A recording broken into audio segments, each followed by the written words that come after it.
I really wanted to make a splash and let everyone know how good it is. And to be able to do that last weekend and set that impression, that's a massive thing for me. They've developed this bike for 2 years from the ground up, all this different prototype bits and bobs, and they've all sat down and gone, yep, this bike is the one. They're going to be Hill and they're going to be Hopkins, and they cross the line. It's Hill by 6,000ths of a second. The Outside Line Podcast, reuniting your hosts, the legendary commentary duo of Jack Bernicle and James Whittam. But he's not on the right side of him unless he can do it. Oh no! He's got outside. Oh, what a move! The Outside Line Podcast, powered by LS2 helmets. Ladies and gentlemen, welcome to episode 17 of The Outside Line. From myself, Jack Bernicle, and James Whittam, and the presently absent Sprout, he's around somewhere.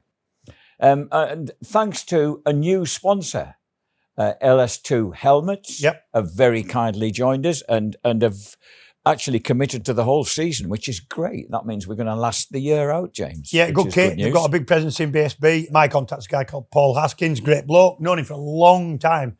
He's been in and out of the paddock and always been involved in helmets. So they join Metzler and also for the next 3 episodes, and we hope it might become longer, is Roadskin, from whom we have acquired these rather splendid jeans and hoodies and T-shirts. Yep, I've known of Roadskin for a long time. They have a stand at the NEC that a couple of years were right next to the stage.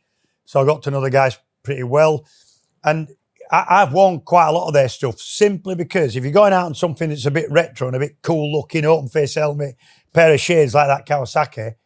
A pair of jeans. You want jeans. Yes. You want, but you still want the kind of protection stuff and the ease of movement. It's the first time I've had non-knobbly knees in my life, mate. This is. It's all right for your carpet burn scars, isn't it?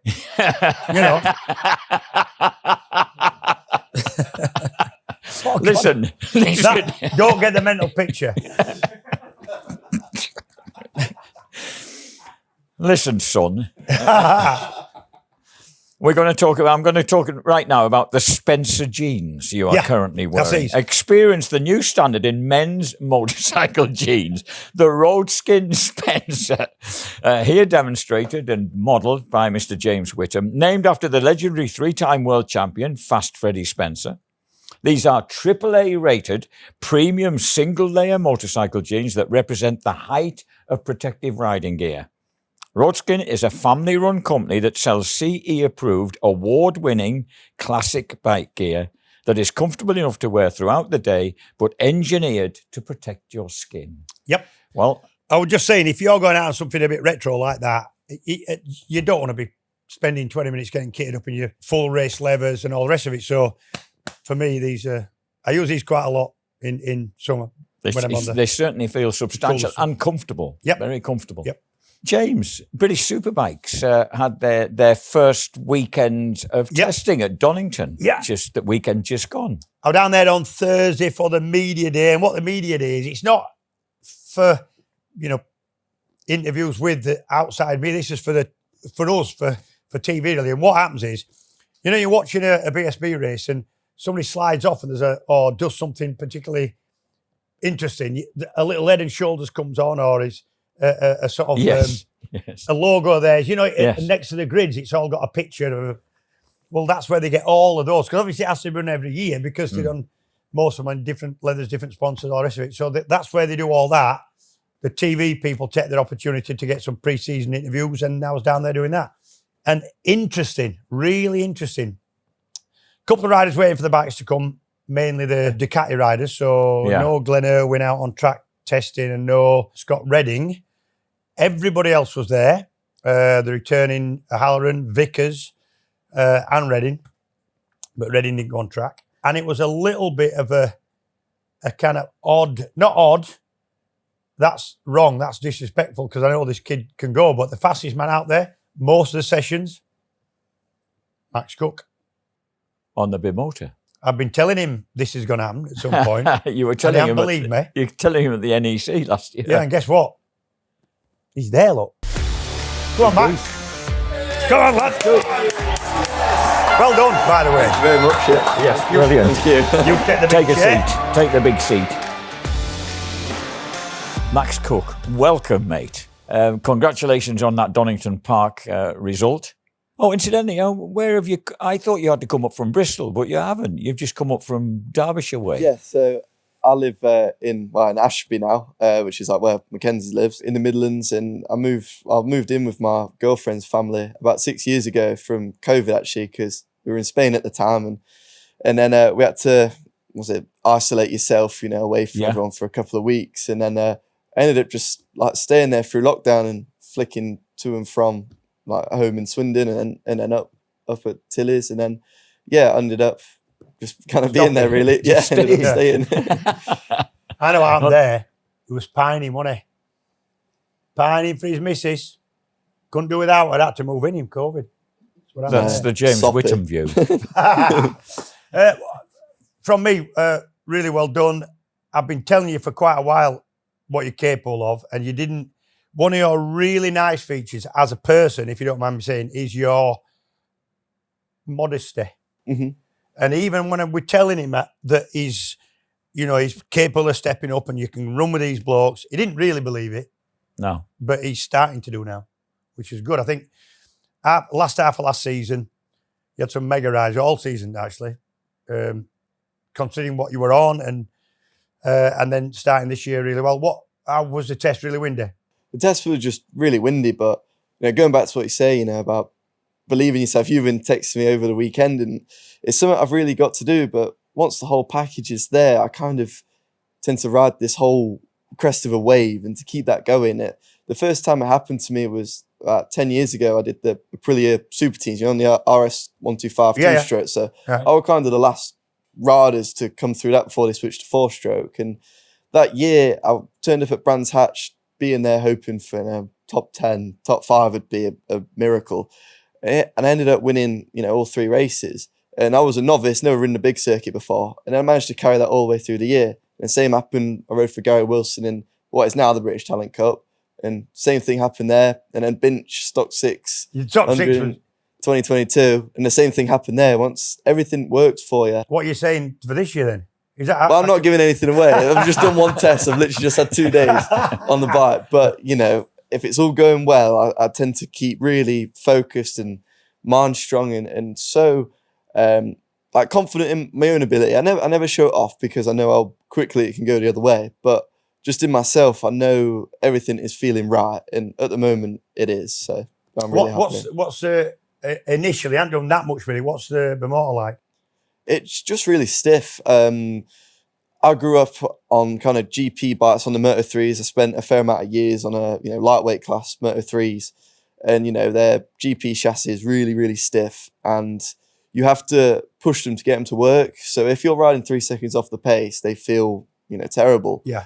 But once you're on it and you're pushing the bike to the limit, you get so much feeling with it, and it feels so nice to ride, and that's exactly what the Bimota feels like. When I first jumped on it, it just felt really stiff. And I didn't panic because I knew what this bike was all about. I kind of understood that it was a stiff chassis and I had to push it to get it to work. And, we did 2 days at Portimao, but I only managed to do 20 laps on one morning because the weather was bad. But then, we went over to Monte Blanco in Spain and had 1 day. We joined the Honda team, Honda UK were there. Yeah. And I managed to do open pit lane, and at Monte Blanco, it's a circuit that not many people really go to, and I've not spent much time there at all, so I didn't have a benchmark of where I was at.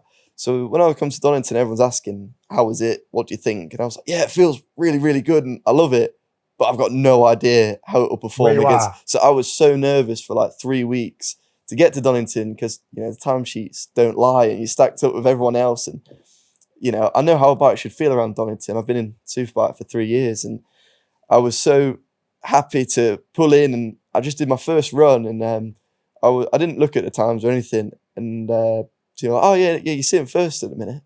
I was like, what? I'm like, never first. I've not been for a long time well, I've never topped a session in BSB ever. Yeah. So that was a huge, achievement for me. Never topped a session. Yeah. But I weren't phased or never fussed, nothing. I just was so concentrated in my own bubble and what, our team were doing. And it was so good to think like that, because then I'd look at the sheet afterwards and be like, cracky, I'm up there, which for me, that's a huge achievement and relief for me to know I can still do it. And still. Did it feel that quick? Yeah. No, actually, it felt so nice to ride.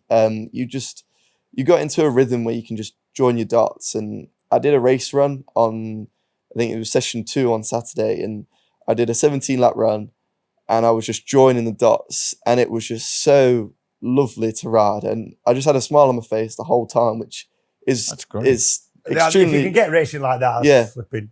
I'd say everything, and I'd come across the line and be 27. I ended up doing 10 or 11 27s in a row. And to do that in a test for me is so difficult, because I need some kind of adrenaline, or I've always needed someone to chase in front. Like in a race situation, you have that extra little bit of grit between your teeth, don't you, to chase something. And to be able to do that in a test where other riders are on track and you've got nothing actually to go for in your eyesight, to do that, I was so impressed with, the whole bike itself, and me as well, because it's a long winter in BSB. You have 6 months off. And you kind of doubt yourself over Christmas when you're stuffing your face, think, can I still ride as fast as I could, I'm in such a good place at the moment, and I just want to carry that through this year. We're going to have to talk about we want to talk about your not your upbringing, but how do you get into bikes? Because yours is a bit odd. I know a little bit about, I've spoke to you about it. You didn't have a bikey family, really, did you?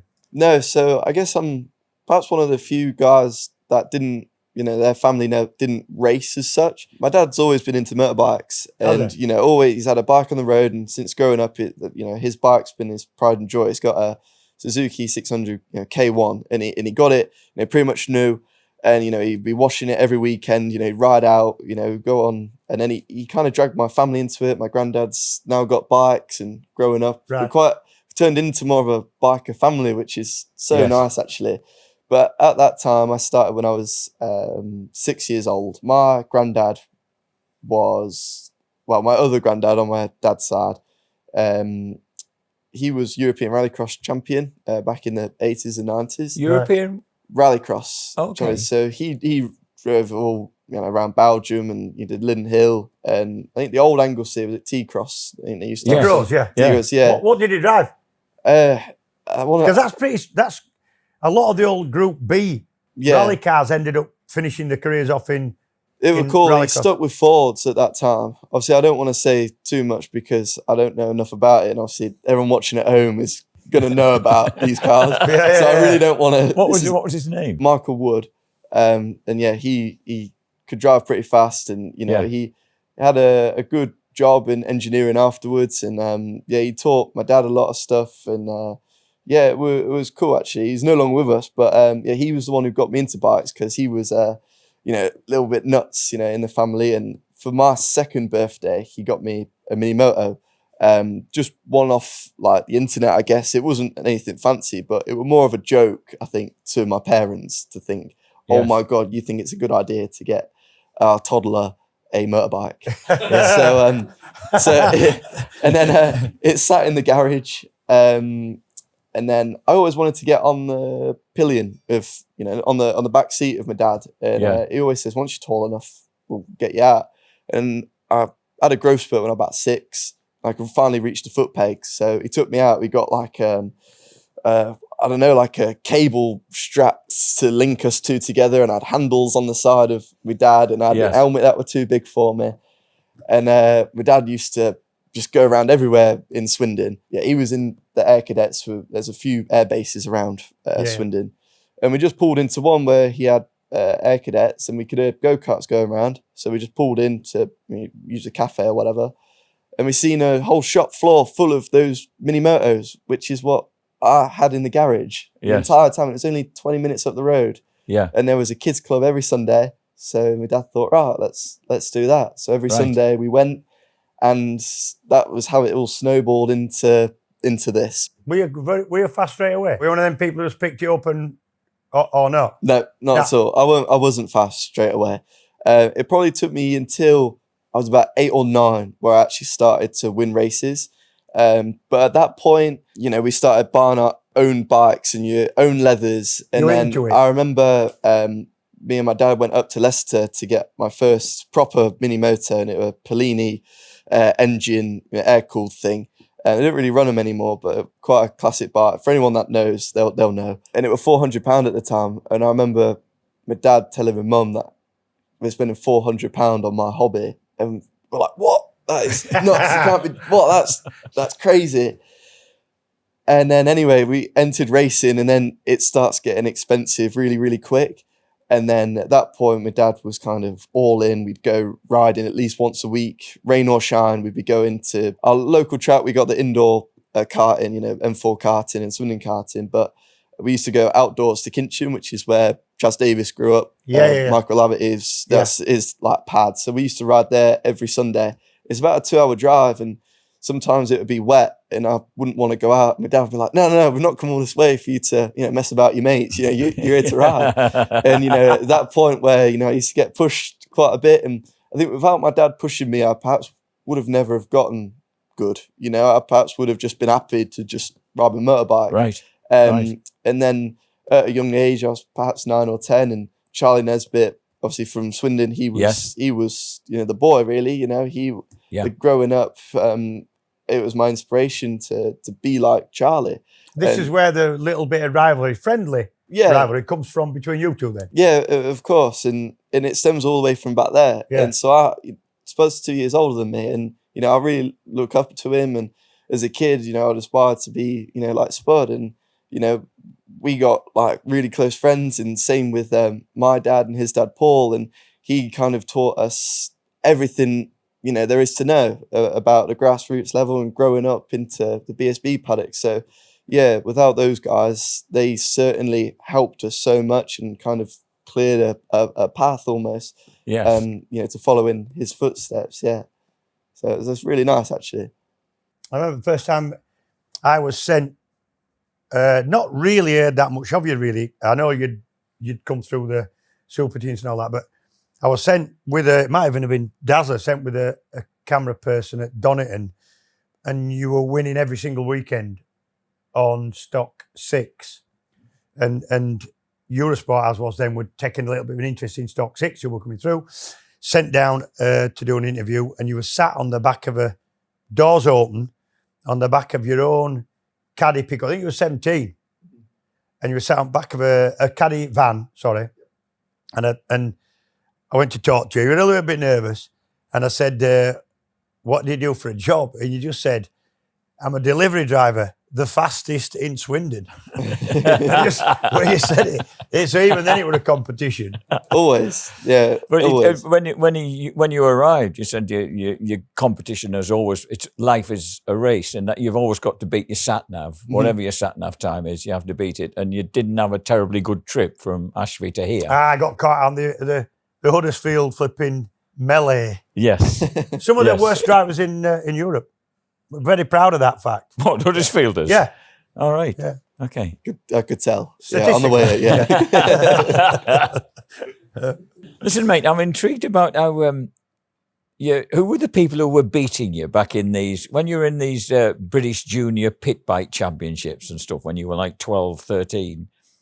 You were in 2015 and 16, you were twice second in the championship before you won it the following year. So who was beating you then? Was that probably Charlie? Yeah, it would have probably been. Spud. I bet it was Charlie. Yeah, in those years. Yeah, I bet it was Charlie. Yeah. Okay. Yeah, for sure. So he'd come through that just ahead of you, so he was there to be aimed at. On those pit bike championships, Fab Racing there's a grassroots championship, for kids coming through on tarmac, and yes, they obviously helped out so many riders. But my brother is 4 years younger than me, and he was racing Metch kits at the time. Yeah. So that pit biking thing on the weekend was kind of fun for me, but like training for me. And we'd have like CRF 150s converted with road tires on, and it ended up getting quite competitive. Actually, it was It was a really good, I don't know, period of years, actually. Those pit bike races were more competitive than the BSB races, actually. Honestly, that was a big thing. So, they were good days, they were. I remember that Richard Cooper was incredible on those CR150s when we did a kind of supermoto thing around Donington Hall a few years back. Cooper's and he was talented so on fast. most things. Yeah. He can get on anything. That's one of his strengths, really. Coops, he can just jump on anything and make it work properly. Yeah. And I think a little bit of that comes. He's quite a good mechanic, He's Coops. He understands how how it all works together in each particular bike he's riding. Good rider, Coops. Yeah, good. The Superstock 600, that series, did you win every race during that season? All but one. I tried to. I crashed out the lead in one. I may have got second on one or occasionally, but yeah, I was in such a big mindset because basically my career was on the line. I got dropped from like the Dorna Road to MotoGP, project thing that they were doing to try and get Brits through in the COVID year. And then I came back in 2021 and Nigel from FS3 and, a few of my long-term sponsors, were on my helmet still. They helped me to do 1 year when I came back to BSB. I didn't really know anybody in BSB because I didn't realise you'd known Nigel that long. He sponsored me in 2017. Yeah. 9 years ago when I won what is now the British Talent Cup. Yeah. That year he spotted me and what I could do and has helped me out ever since. So he going back to those years in Stock 600, he supplied me with a bike from Kawasaki. Yes. It was a Kawasaki ZX6. And there was your bike, all lovely bike, ready to go. But I just had to run it. I got so much help from so many other people, and I can't thank them enough because it was difficult, when you don't know anybody. But the guys that did stick by me, I can't thank them enough. Then it got to the point at the end of the season where it was like, I probably can't keep doing it like this. That's where I was running it out the back of the van, and it was kind of all on me a little bit. My brother was still racing. The reason why this was, my dad has always said, when you're 16, you've made it or you haven't, and that's that. We've had fun, Yes, that's it. Yes. So that's been the mindset. And when I was 16, I was in a real good place. I was in the Red Bull Rookies Cup and things were going really well. But at that point, I said enough is kind of enough. I didn't know whether I was going to quit racing. I wasn't too sure what life was like in front of me. And I was on the phone to Nigel. I was like, look, if I can get on a good bike, I really think I can win. Just the team. That's all I really wanted, just the team. Yes. And, I had some help with Danny Webb and he got me that spot at Binch. And to fund that was essentially the sale of that Kawasaki 600. The funds from that went into the team. Your next year. So that was it. It was an all or nothing year. And I was so committed. My folder was just full of timesheets from all over the years looking for the lap record. And that's all I was obsessed with, was getting the lap record, because I kind of knew myself, if I was there and on the lap record pace, then I'm going to be close to winning. Yes. So that was the mindset. And, Did you need that? Can I ask, did you need that for confidence? Do you think you needed that little number on a timesheet for you to go, right, we can do this? I was so obsessed with that time, with the number and fixating. I would just do anything that we can to try and beat that lap record, just because then I knew I'd... Yeah. Were you feeling it? Because this has reminded me that season that Lee Johnston was such an unhappy little 18-year-old when he was winning the Super Stock series. Yeah. That he said the pressure I was under from my dad, from the family, we were down to nothing really, and we were just managing to compete for that season. Did it feel anything like that for you at that point? It was, looking back now, I love the pressure. I think I thrive under the pressure, and I really enjoy it. I know some people can go the other way, but I think I really do quite enjoy it. And I knew I was still parceling at that time as well. I was still delivering parcels and in the week, and I knew that I had to still pay for my tyres and fuel and any track days in between I could get. I knew I kind of had to pay for that side of stuff. So essentially I had to win because you got £500 prize money for winning. Yes. And you got Pirelli sponsored championship. So you got tyres for your next weekend as well. Like a voucher. Yes. So that's what I was going for. So I knew if I won, then I'd be able to live and pay for my fuel and my tyres. Yeah. So I had to win or that were it. Yeah. So that was why the mindset was so focused that entire year. And the team that I was with Bincher, Dave run an amazing little team. They were just in stock 600 at the time. So it was just a one-man team.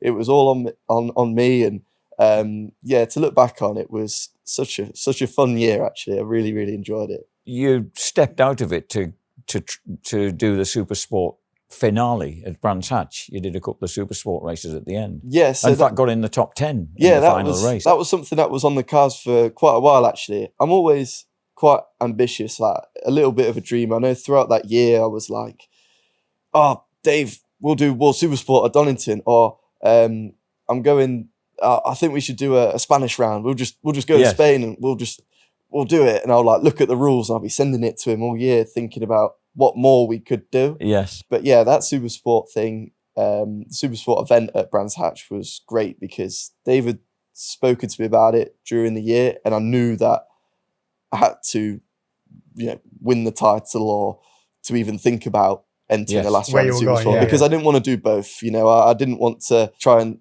think about having a title on the line and try and do something in Supersport. So I knew I had to try and win that before I then went to Supersport. And then time came around and I kind of, Dave Binch's a road racing team. They've grown up there, and I kind of got me interest into road racing.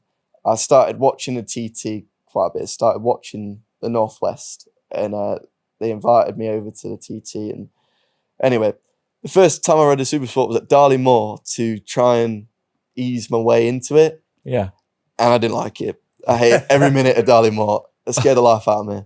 Didn't like it. So anyway, I had a good test on good rundown at the Stars of Darley on the Supersport bike, and then entered it at Brands Hatch, where I managed to run fourth for a lot of the race. Yeah. And then I was in a real nice battle, actually, and it was nice racing. So with some people that were names. Yeah, with some good people, and I guess they might have thought, crikey, like, who's this kid? Why is he here? But it was awesome because we had a Carl Cox special livery as well, which that's right. looked amazing, actually. Yeah, it looked amazing. Yeah, it looked so cool. But yeah, that was probably the first time, I guess, people from the BSB paddock might have heard of my name. And I guess that year really put me on the map for other people as well. So yeah, so I've always been kind of under the radar, which I like. But yeah, that was a really special year. What you've been saying about ambition kind of seems to explain to me why your career's taken you. I didn't realize how many different places it had taken you, like the Red Bull rookies for a couple of years and remembering your success at the National Moto 3 series and stuff like that. You've done a lot of different stuff, and the Spanish stuff as well. Yeah, I've been so lucky to, travelled around Europe for racing and, being in MotoGP paddock, World Superbike paddock. Did you enjoy BSB. Those big tracks? Yeah, it was amazing. Yeah, absolutely loved it because you don't really get an experience like that. I've managed to get to ride so many of the top tracks in the world, really. Which is a huge privilege, really, and it's all been funded by Dorna, Red Bull rookies. It's it's not something that we've had to fork out hundreds of thousands of pounds for. It's all been. So I've been so lucky to be able to do that. And a third place at the Sachsenring as well. In that second, which year. Is a good track. And it proper old so school, good, isn't it? So good, and that's probably a career highlight for me. Yes. I've been quite close to getting podiums in Red Bull rookies, but you watch like Moto 3, it's so scrappy. It's just kids just wanting to win, and everyone there just wants to beat each other as much as the next person. So to try and get on the podium, it's a real cool experience. I remember like looking up at the podium, and it's seeing mum and dad came actually to that one, and that was actually a really, really nice moment. Really. Who were you behind? Can you remember? I was behind Carlos Tate, who was in Moto3. He had quite a bad accident, actually. Yeah. And Yuki Kuni, who is Japanese guy, he done really well in Moto3 and moved up to Moto2, but it didn't quite work out for him. So he's in, I think, Japanese Superbike now, riding for Honda. Right. So, yeah, some good names. But, yeah, in that race, you had, like, your Pedro Acosta, who, like, you guys would have heard of. And, you know, it wasn't a slow year, put it that way. It never is slow. Never. People could never get their head around the fact that World Championships have always been and remain, they don't give them away. It's competitive. Sometimes slightly more competitive than others, but it's never uncompetitive. No. You're never gifted a podium in a World Championship event, ever. No, never. And I remember the jump, because I always grew up in the British, series, stepping out. I never went to Spain like, a lot of the lads are nowadays who live there. Yeah. And I remember the first Red Bull Rookies test that I did, they put the times on at the test, and I seen, after the session, took my helmet off, wandered over to the times. Everyone wanted to see what they was doing. And I started from the top and I went down, and transponder must not be working. So I said to the mechanic, I was like, is my transponder not working? I'm not on the timesheet. He was like, oh, no, you're on this monitor. And I just looked, there's a second page, and it's just me on it. Yeah. And I thought, oh my God, I'm last. I've never, ever been last. Yeah. Ever. And that was a big, like, oh my God, I'm quite out my depth. Funny thing, right?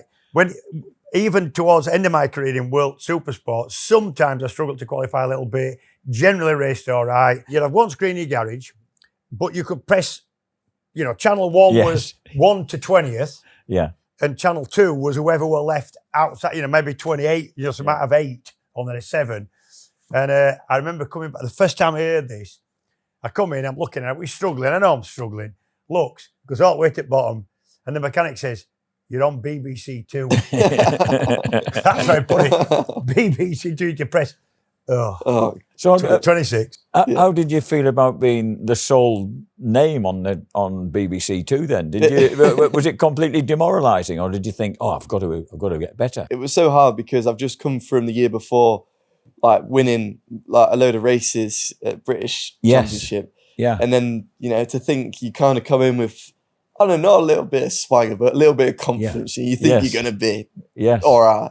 And to see that, I was like, this can't be happening, really. I was really shocked.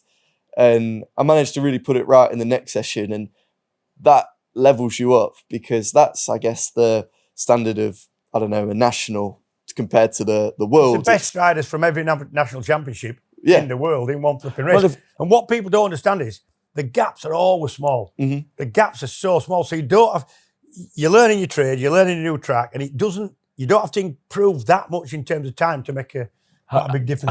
How did you put it to rights? How did you get yourself up the first screen? Well, I just managed to get on the first page, but that was better than being on the second. I didn't do anything fancy, but it was I was there or thereabouts, and that's all I wanted to be at that point. I remember when Spud went off to Spain as a really mercurial kind of standout champion on the national scene, and I was really expecting something to come of that, and it didn't really. He struggled over there, didn't he, just to get into any kind of reasonable finishing positions, really. It's so difficult in, obviously, going over there. They all know the tracks like back of their hands. And over in Spain, motorbike racing is like our football. It's huge. All the kids are brought, like, it's a known thing. You see Marquez on every billboard. It's all a massive do over there. So they're riding all the time, riding all week, every day. And they're just ahead of us, and I guess that's natural. But I think the biggest thing for the Brits moving over is they just need time.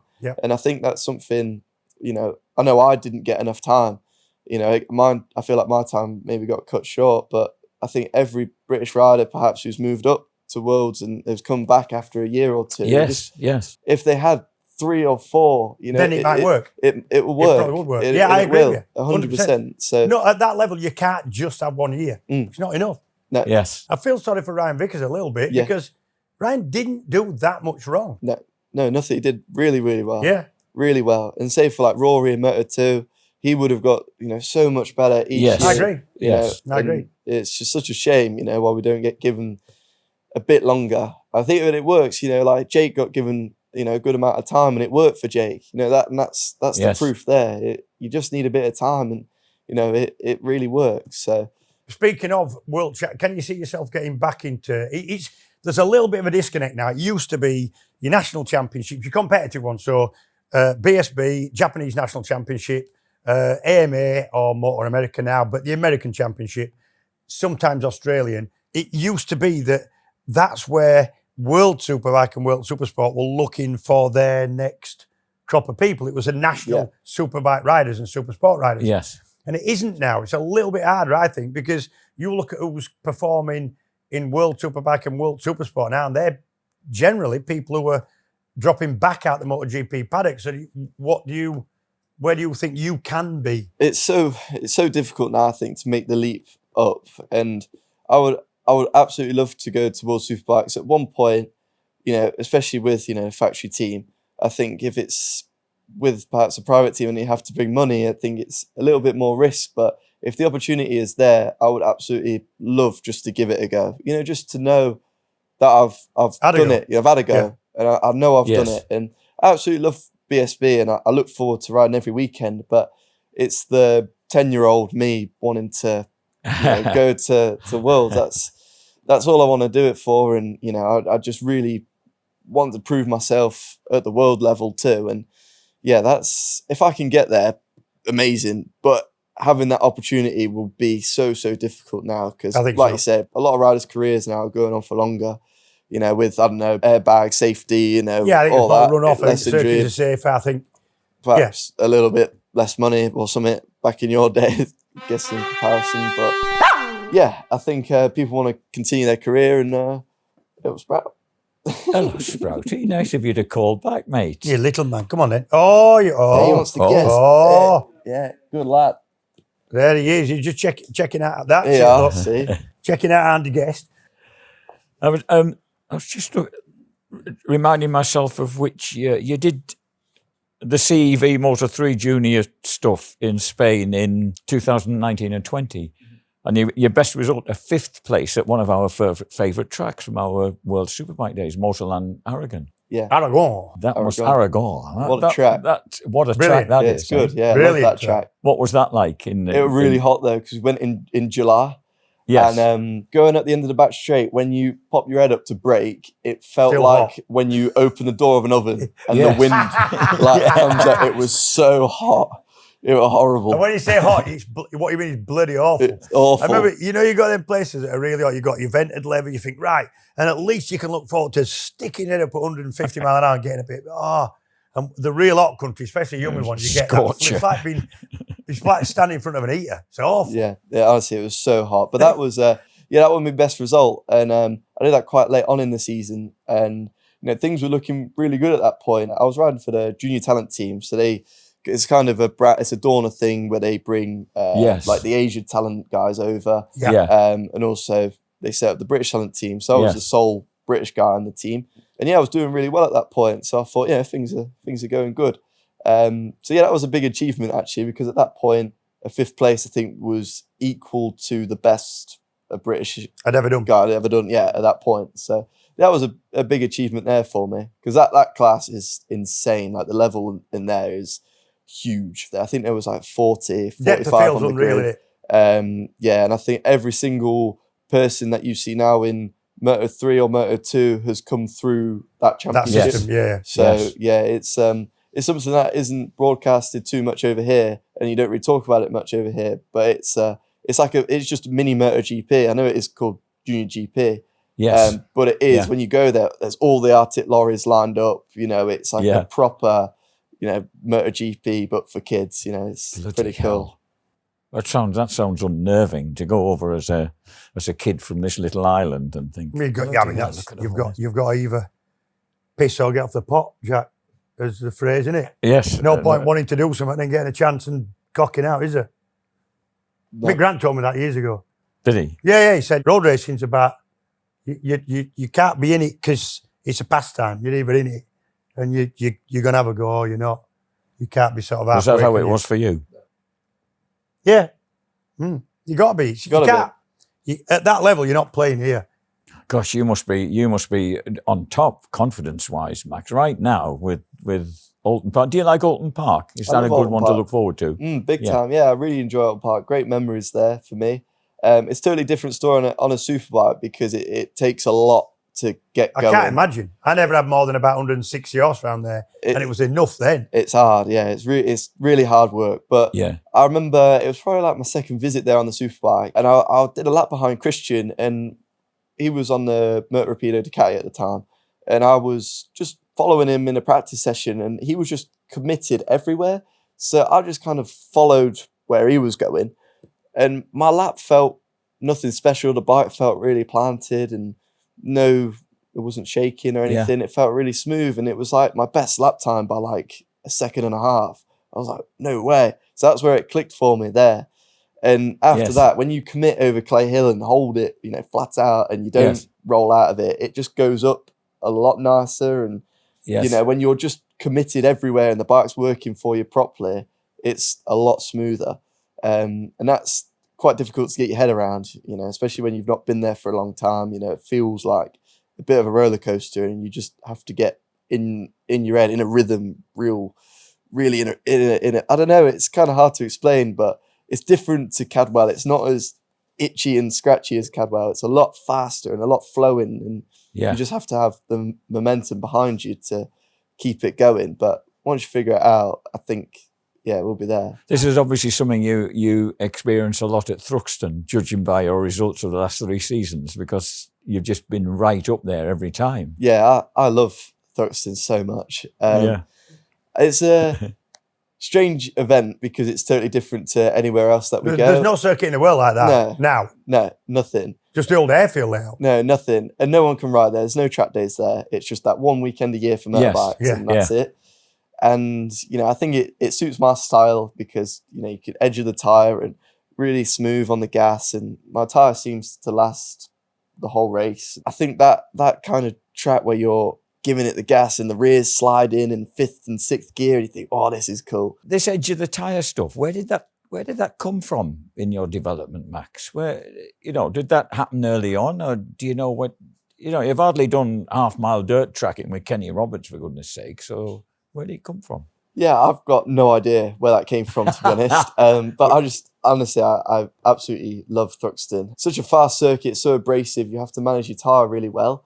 And I think that's kind of part of my riding style where I can manage the tyre well. But I love going fast and, having it hooked up in 5th, 6th gear, spinning the rear tyre. And I think it feels so cool. It's like the proper sensation of, riding a motorbike and what just really puts a smile on your face. And I think I just enjoy the weekend so much. And the races can be so different because you kind of have to race at 80% of what you can do rather than because of the tyre. So that's why you see the big groups, and then you kind of see like a sprint at the end kind of thing, which isn't a traditional BSB race because usually you can just go 100% all the time. Yeah. So it does make it a little bit more racecraft to it as well because a little bit more chess into it. Yeah, definitely as well. And I think that going back from where I rode in Moto3, I think that skill set, I've still got that, and it helps me quite a bit with the racecraft. So I don't want to give too much away on what I like to do, but I've kind of, been picking up tips and watching the races back and things, and, you kind of spot riders and you kind of can understand how the race is going to go for you. But yeah, Thruxton this year was probably the highlight of the year, and it went smoothly than perhaps what I thought it might have done in a couple of split seconds. I thought you'd gone a bit feral at times. Yeah, me too. I got a bit carried away. You could tell you kind of got sucked in that you didn't want to stop. No, and you wanted to sort of keep it going. You could tell that. Mm-hmm. But I mean, rode a little bit over the top, but just about had the skill to get away with most of it. Yeah, and that were it. That was. I think I scared myself so many times. I was like, let's calm down now, Max. And it just wasn't happening. I just kept wanting to win so bad at that race and at that time. Everything was going really well for me, and I was at such a good, place with my ZX10 Kawasaki, and I knew exactly kind of what it was going to do. I could feel everything, yeah, it was nice really. And, riding with other people, and I knew my strengths compared to the other guys, and where I could overtake. So I like that move at the top of the runway. My bike could just dig in and kind of go around the outside of people at the top of the runway before church. Which isn't really a well-known move to do, but it seemed to work for me. That was really dramatic. Yeah, thank you. Yeah, it seemed to work, and my bike would just dig in and go. And are you expecting the Bimota to behave the same way when you get there with that stiff chassis? I mean, I like to think it'd be even better. To be honest, I really think it would be such a nice bike. What's your thoughts on it? Now you've ridden the bike a little bit. You've ridden it in the UK only at Donington. Donington was probably one of the places it was gonna suit. Probably that's a little bit more like the circuits the bike's been designed for, I think. How's it going to cope with Cadwell, Knockhill? What's your feeling? Yeah, so obviously I think I'm very hopeful and optimistic that it's going to be a good bike everywhere. I've ridden the Kawasaki for 3 years now, and that bike is just good at everything, and I feel like that's the Bimota has then just exceeded that. It's not lost any of the strong points the Kawasaki had. In fact, it's still the same, and if not better. So like the change of direction is still really agile, and it's still really stable. And I think for tracks around, to navigate, Alton Park and Cadwell, that's the bike you want, is a nice handling bike. It doesn't have to be super fast. It doesn't have to try and rip your arms off. It's just got to be a nice handling bike. And I think that's what this bike is. And obviously I haven't ridden it yet at Alton. I've still got to wait a couple of weeks yet. But that part of it, I do think it's going to work. And because I just can't see why it wouldn't. That's why. It's quite a different construction. It's a sort of trellis, headstock and front part. And then it's got machined corner sections. And one of the things about it, you can alter most things. You can alter swing arm pivot position. This is how the bike is designed. So you're not doing anything outside the rules. So you can alter head angles and swing arm pivot positions, stiffness of the machine parts. Is that confusing? How much help you're getting from Bimota to actually, because once you get all these adjustable parts, you can adjust it slower as well as you can adjust it quicker. Who's helping you? Is Alex helping you? Yes, Alex is helping me, and Joe, he's doing such a good job. He's helping, he's filling us with confidence. He came to the Donington test and he was sitting down with us and looking at the computer screens and really looking. He's been so helpful. Good bloke, innit? So good. Good bloke. He's just a massive inspiration to me, really. Good. He's been helping, both me and Joe and all the team. We had Marcel over who's overseeing the whole Bimota project in World Superbikes, and he came over, and anything which they develop that is better will come straight to us in BSB. Unreal, that, isn't it? Which I've not heard of that before, and that's why I just feel so lucky. I think they're helping us in every single way. We've basically got the same bike in what they have. So at the same time it goes to Lowe's and Bassani, it'll be coming to you. So exactly, So what those bikes, the settings they had last year at Donington, I just rode that. Yes. The only difference we have is obviously the Motec electronics, the BSB rules. But we also run K-Tech suspension, which has been, obviously they run shower. We run K-Tech, and we always have done, and it's been performing amazingly. So no complaints at all from me. It's quite a lucky position to be in, I think, because we're getting all of this, relative data, and it's really helpful for us because they're performing at such a high level at World Superbike. Have you explained to Marcel what Knockhill's like and what Cadwell's like? Because his head will drop off when he sees Cadwell. Probably. I think he's done a year or two in BSB before. Has he? A few years ago. Brilliant. So he understands it well. Yeah. Alex is filling me with confidence, saying Cadwell would be unreal. I think he mentioned he wanted to do a wild card or something. Or just have some kind of parade lap on it, because he really believes that it's going to be a good bike, for BSB. So I think, going back to all the adjustments and things, when the orders started to arrive, when the bikes were being built last month, there was a whole flight crate full of different head cups, and you know, you can change the stiffness of the frame, and you know, and you can do this on the production bike. Like, this is how it's otherwise you won't be able to do it on your BSB bike. This is it. And you know, I tried all these little bits, you know, at Donington, and it was so weird to be feeling a different stiffness frame. You know, it's something I've never tried before. And I doubt many other people have. But you know, to try all this different stuff, and it is really cool, because you know, we've got the bike in this window, you know, which World Superbikes have developed. You know, they've developed this bike for 2 years from the ground up, you know, all this different prototype bits and bobs, and they've all, you know, they've all sat down and gone, yep, this bike is the one, out of all many different options which they've tried over 2 years. So they've already done the hard work of developing the bike and getting it to be the best it can be.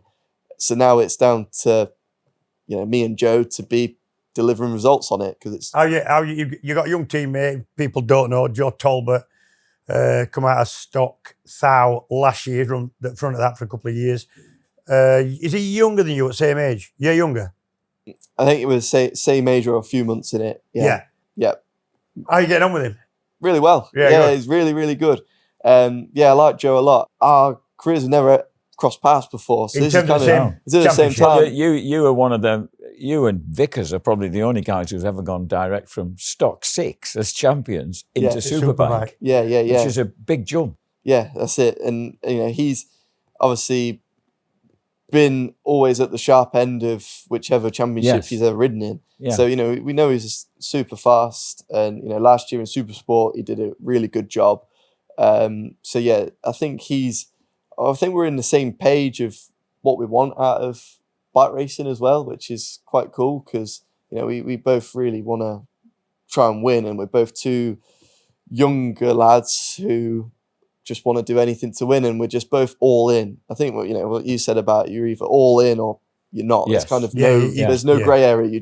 You're in or you're not, and he's totally all in, and you can just see that by the way in which he does things, and you know, he trains super hard, and you know, so do I. So we've both got a lot of stuff in common, and you know, we've spent a fair few days together now over the past couple of months, and different events here and there, different PR bits and stuff. So it's just, I'm trying to help bring him up to speed to the Superbike kind of style to do it, I guess. You've been 3 seasons in Superbike. That's gone past quick. Yeah, number 1 rider already. Team leader.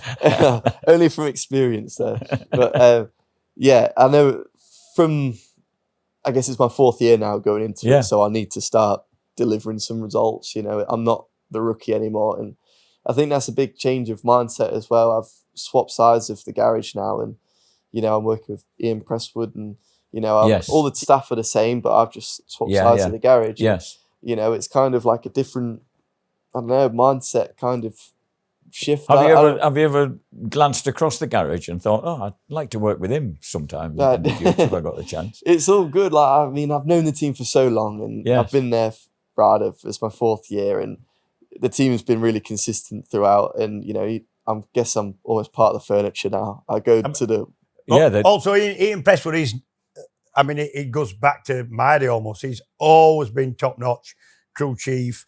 He's worked with some good people, knows how to do the job. He's really, I mean, you won't want to use his dentist, would you?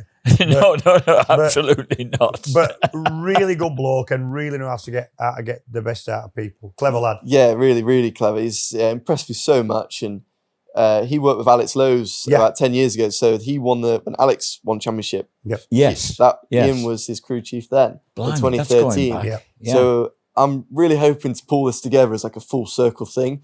So, you know, we can do it again with Ian and on a bike which Alex has developed. And then if I can win it, I think I'll be the youngest BSB winner and take it off Alex by a couple of months. And that's what you think, honestly, and I've only done 2 days on the bike. I'm so like living in this dream. But you've got to be. Honestly, I would prefer to live as a dreamer and have such high ambition and you know, and come away from a race meeting unhappy because I didn't win. You know, I prefer that than to be happy with 10th. The difference between ambition and cockiness, I think. Yeah, you've definitely got the ambition. And does the wonderful Nigel Snook share this ambition and this dream. For sure, yeah, they're all in. And obviously, I want to do it for the team as well. You know, they've backed me for so long, and yeah, he's such a gentleman. He's such an oddball presence in the British Superbike paddock. Really, he's just a cultured still gent. Working it, Jack. Be careful. I love Nigel. Do you know what? Nigel loves Nigel, right? I don't mean that in a bad way, but he loves to talk. He explains things really well. Always got so. If you're trotting about with me and Dazzle looking for somebody to get an interview with, he will always explain it how it is eloquently, like a proper gentleman. I will like Nigel. Yeah, that's what I was trying to explain. Yeah. Yes, and badly. Yes. Yeah. And does he shares the dream as well? Of course. Yeah, of course. They've been running for 10 years now, and they've never got the title yet. So, and I would love to be the person that can do it for them. So, you're on decent bonus. Normally, the confident, you can tell, right? The confident ones, they'll always do a deal where it's more bonus filled than sign-on wages. The unconfident ones want pretty much cash up front, and they're not bothered about the bonuses. Oh, well, you've dropped Max in that one then, Max. Have you got? No, it's good. I'm really pleased with it. It's not quite Christian money at all. No, I'm joking, but no, I'm well happy with it. So he's got a little lad to look after. Yeah. So for me, I'm at that stage where I'm just so focused on winning and getting the results, and that's all I want to do at this stage. So. Yeah, that's where I'm at with it. Does that mean it's going to be important right from the Alton Park and those first 3 races? Yeah, because that's going to be an important huge place part to start. of it was I really wanted to make a splash and let everyone know how good the Bimota is. I wanted to let everyone know how good it is, and to be able to do that last weekend and set that impression, that's a massive thing for me. And to be able to do that and show to everyone else that this bike is as good as it is, then to carry that through the year, especially not to come out of that not feeling like it was that fast at the time. It was just smooth. It was nice. Yeah.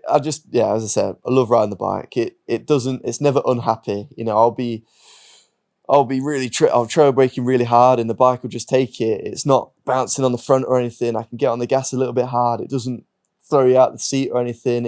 Everything is so nicely done on the bike. You know, it's a pleasure. Yeah, a pleasure to be able to ride it. World Superbike, what are you thinking? Bought him out, or Oliveira effect? Well, yeah, big crowds. You know, you've dragged in so many people. Yeah. Obviously, home round for him, and it worked for him. And it's going well. Yeah, I think he got 3 podiums across the board, which was nice. And obviously, Bulliger's the man to beat, which would be expected, I guess. We knew that. We knew that, yeah. He's the man to beat. And fair play to him as well, because, you know, he's had a bit of a up and down career. And it's only been the past, 3 years where Ducati have scooped him up, and he's done well. And, fair play to him. And, the Bimotas are still going well. Having a good showing, which is nice. Yeah. Was it good for me to watch? Both Lowe's brothers, top 5, all 3 races. Yeah. It's really impressive, Very. And Sam as well had a broken wrist, yeah. So, fair play to him for But I mean, whatever you think about the Lowe's, they're flipping hard little gigs. I know, yeah. Lovely, but hard. That actually, we've got a set of Alex's leathers there hanging up that he don't need anymore because it's his old Kawasaki colours. So we might even end up, I don't know, competition in there now for end of year. Don't know. Oh, nice certainly idea. not going to fit anybody because he's about year big. So what about ZX Motor? I did see that. Yeah. First Chinese bike at World Super. Yeah, I did see that. And we know DeBeast is a good rider. You know, he's been in it for a long time in World Supersport. And I know what you're going to say. It's got to be a good bike, isn't it? Yeah. It's got to be a good bike. It's got to be a good bike. Got to be a good bike. It's so competitive. You know, you're not racing with slow people in that class, not at all. And to win, he won both of them, didn't he? Yeah. That's ZX Motor. That round's just come out of nowhere. Yeah, obviously they've gone into a good team, haven't they? I think that's been key to the Evan Bros. Evan brothers, right? Who has been consistently leading Supersport team with a couple of different manufacturers as well. And I think that's been key for ZX Motor. But the whole story's flipping amazing, really. This isn't a little 300 twin thing. This is a proper 820 triple in a class that is and I think it is going to be that you are going to see more of this happening, I think, over the next few years, because, you know, those brands, they're coming. I think they've, you know, I think CF Moto made some cool looking bike at the Milan Bike Show. You know, and that was cool. But I think you will see more of this happening. But yeah, nice to see a new brand anyway, you know, get on the top step. Sport bike, big oil spillage, big crash, Brits, 2 Brits in it, Fenton Seabright and Harrison Desoy, both good lads. I've interviewed both of them a couple of times, really, really like them. Riding for Peter Hickman's. Yep, which is really cool actually. You know, Peter's got that team now, which is travelling the world, travelling Europe, in the sport bike class. So the World Championship needs more Brits, you know, always does, you know, but it's nice to see, you know, two lads in there who've done well last year at BSB, you know, British level, and going on to there. And unlucky for Fenton because, you know, he dislocated his shoulder and stuff, but you know, he'll be back for the next one, and I'm through sure. no fault of his own either. Yeah, so. It's a bit of a mess up that word, to be fair, but through their on their side. But cool race to watch. But you know, as a rider, it must be quite frustrating because the slipstreaming and that's the problem with that class. When you're talking about fairly low power classes, especially on World Superbike and MotoGP type circuits, slipstreaming just means that everybody is going to keep. They're going to stay together. Yeah. And it makes for good to watch sometimes, but fairly hectic race. We saw that with a Supersport 300. Yeah, similar thing. Just hectic at times. Women's World Circuit Championship. See any of that? Yeah, I did actually. Tell you, we were on the whole weekend, and I did catch up with it. Obviously, it was good to see. Well, obviously, there's multiple Brits out on the grid. Obviously, Chloe didn't have probably the best weekend that she hoped for. No, she hasn't had it. But yeah, because obviously, we're all wanting her to do really well. Yeah. You know, she deserves to do well, and she made a good splash in the paddock last year. Yeah, she did. Yeah. You know, I think it would be good for her to turn it around and, you know, perform like we all know she can do. But I know the pace has stepped up quite a bit as the series is going on for a little bit. New championship, that always happens. Yeah. I know it's a one-make series, but you know, it just keeps getting faster and faster. And I think they were going, I think, a second faster than what they were last year. Yeah, they were. They were maybe even bigger, I'm not sure. But yeah, they seem to be getting faster. But yeah, good championship. I think there's talks of that going to MotoGP as well, or swapping the women's championship between paddocks. So that'd be quite good actually for the sport. Speaking of MotoGP, obviously Aprilia's great to see that, isn't it? Back to be on. You know, Vizecki's got the record, didn't he, of most laps led consecutively. Yeah, that surprised me. Lorenzo. Yeah. It surprised me that. I'd have thought, off the top of your head, you go Marquez. Yeah. Right? Yeah. Yes. I couldn't believe that. We got it off Lorenzo.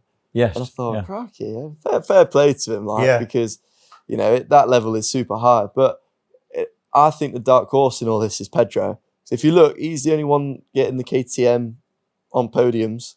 And you look at his teammate, you know, Brad's further down. And you think, if you give Pedro, that bike or that extra package then he's going to be at knees, I think he's going to be unstoppable. Yeah. But fair play to him, really. Good. Personally, really happy to see Jorge Martin flipping doing so well because he's such a nice bloke. I got to interview him for MCN a couple of years ago at the London show.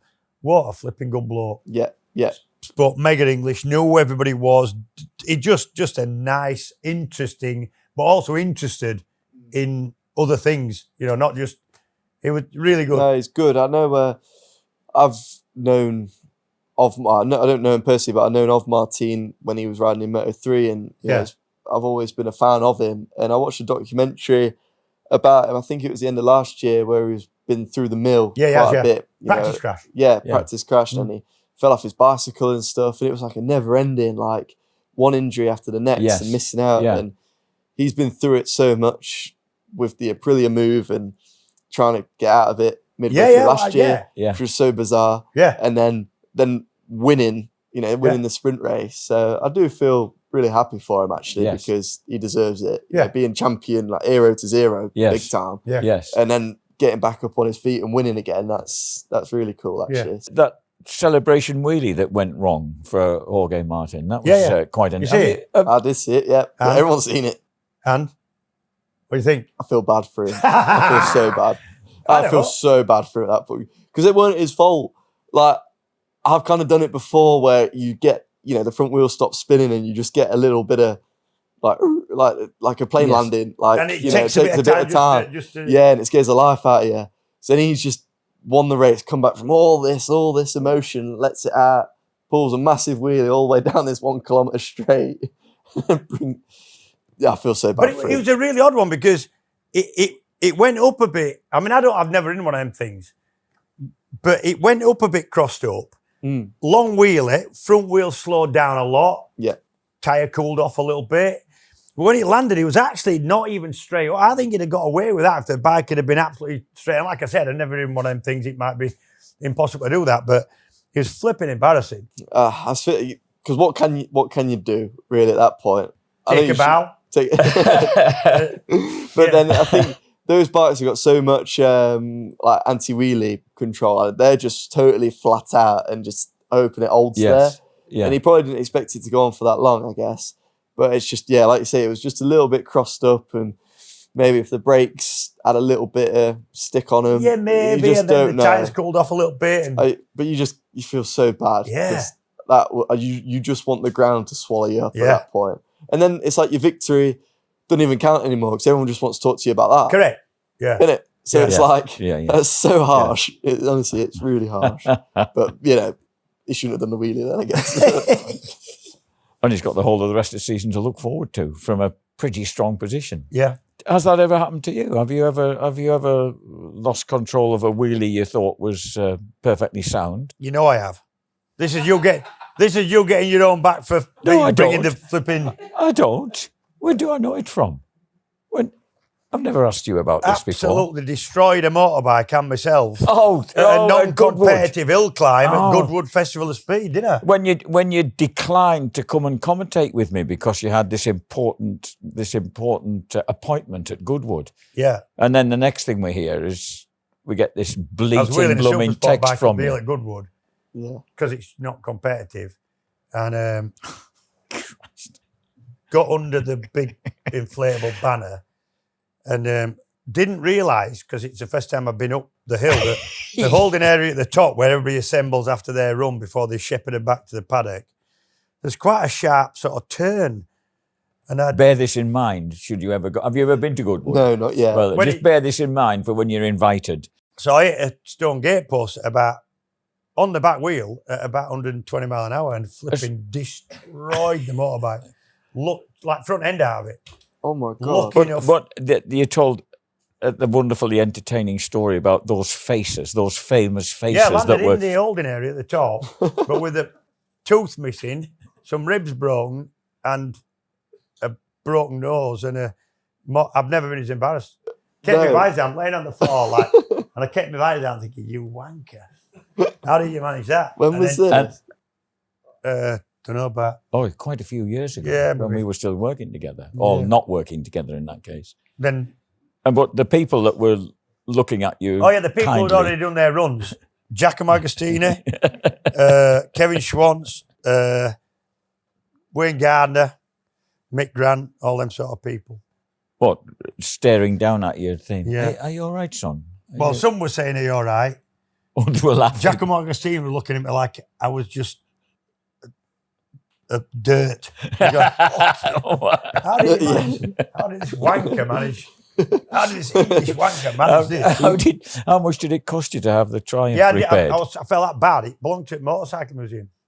Oh, it was Bruce Anstey's Valmoto Daytona 4 that he'd won a TT on.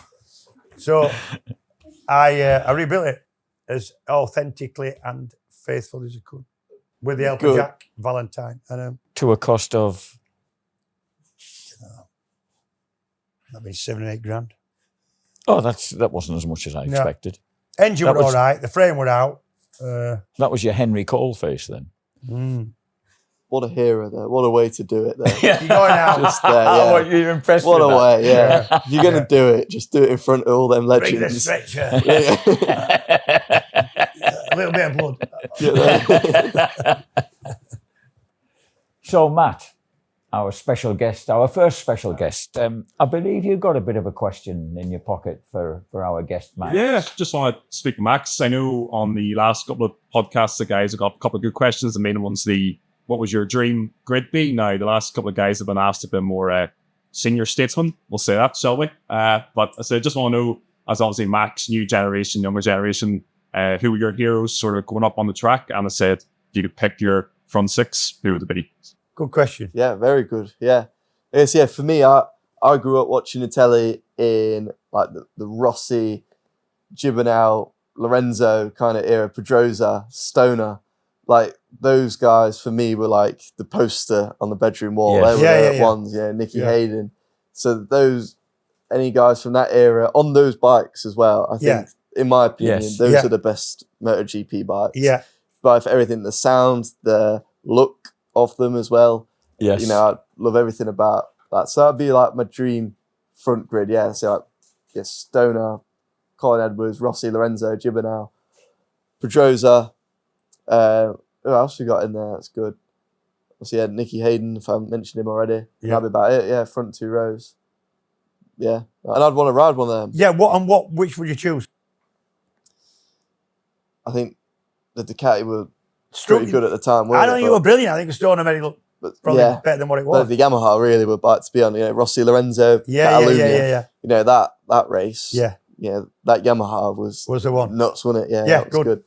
I go with that. Brilliant. Listen, it takes more than one swallow to make a summer. However, I can see no reason why you can't be running near the front most weekends. You know the places, you know the championship, you know the people you're racing with. Looks like you've got a bike that's going to be reasonable most places. So I'll be your yes. I really hope so. But hey, listen, all this confidence you're coming out with now, very happy for you. But you're going to dial that down a bit because you're instructing for me tomorrow. Yeah. I don't want you going. I don't want you wearing my tyres out. Oh, they're actually Metzler's tyres. So we're up at Croft tomorrow. Yeah, at Croft. But obviously, as you know, you were Anglesey with us last week. We've got the new Kawasaki's ZX10s, 636s, and they're working really well at the minute. So it all kind of fits for you, doesn't it? Yeah, for sure. I rode Anglesey last week for 2 days at your track days, and amazing. I've never actually ridden proper road spec ZX10. And it was perfect. Good, isn't it? So good. Good. Yeah, so good. It's weird. It's like you get on the 636, which is a real revvy, kind of feels like a 600. It feels a really nice middleweight. You get on the 10, it feels exactly the same, except loads more power. Yeah. It revs the same, it flipping wants to go the same. Yeah, but it's friendly as well. Really friendly. It's there if you want it. You know, if you just want to have a nice leisurely ride, it's nice to ride. It's not jumpy, it's not aggressive. But if you want to give it some, it'll go. Yeah, it'll go. Yeah. Really, really impressive. Yeah, dead impressive. It's my first time at Croft though tomorrow, so I might get stroked. Don't tell the punters that. Intermediate group. Now, Croft's good. Have you not ridden Croft?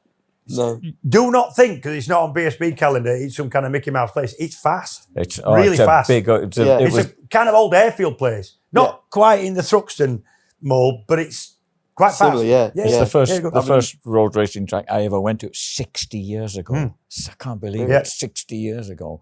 Wow. And it was an awesome place then. Yeah. Scene of Jack's worst moment, really.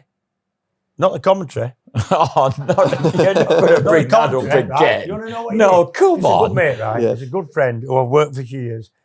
I've gone up in my little aeroplane and I've landed at Teesside Airport, which is literally 5 miles away, right? Mm-hmm.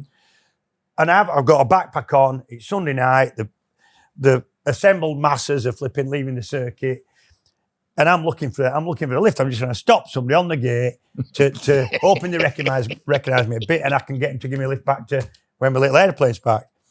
Jack sees in the queue. Jack's queuing to get out. I'm thinking, mint, we're safe. Brilliant. Yeah. Jack will just run out of his way, run me back there. Jack just want him. Believes me. That's horrible. Yeah. Listen, I was a dozen miles from my mum's house, and I was having tea with her that night, and I was due back. I was due home. I still claim I didn't. Never saw me, did you? No, never saw you. Never saw you.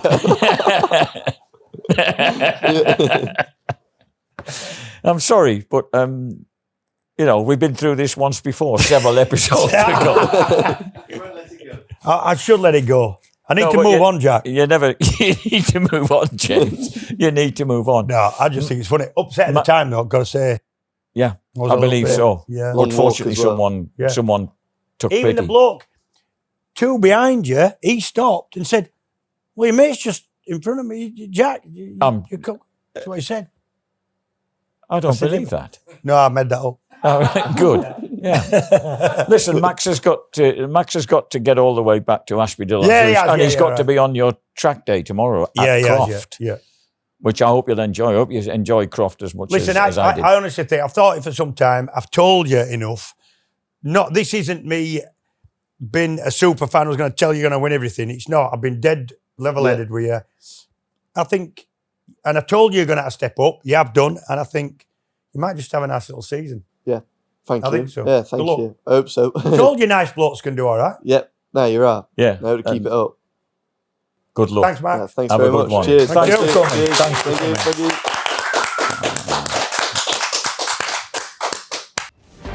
Preza Q&A, powered by LS2 helmets. Right, we're ready to go with Preza Q&A. Right. Jack and James, it says at the top of my sheet. Now, the first one is from a YouTube member, Darren Weston. Yeah. Says, hi guys, love the podcast. I've been a fan of you two for many years. Thank you very much, mate. I'm also supporting the channel and I hope you can keep it going. We tried. So do we. Yeah. A question for James. It's a two-parter, this.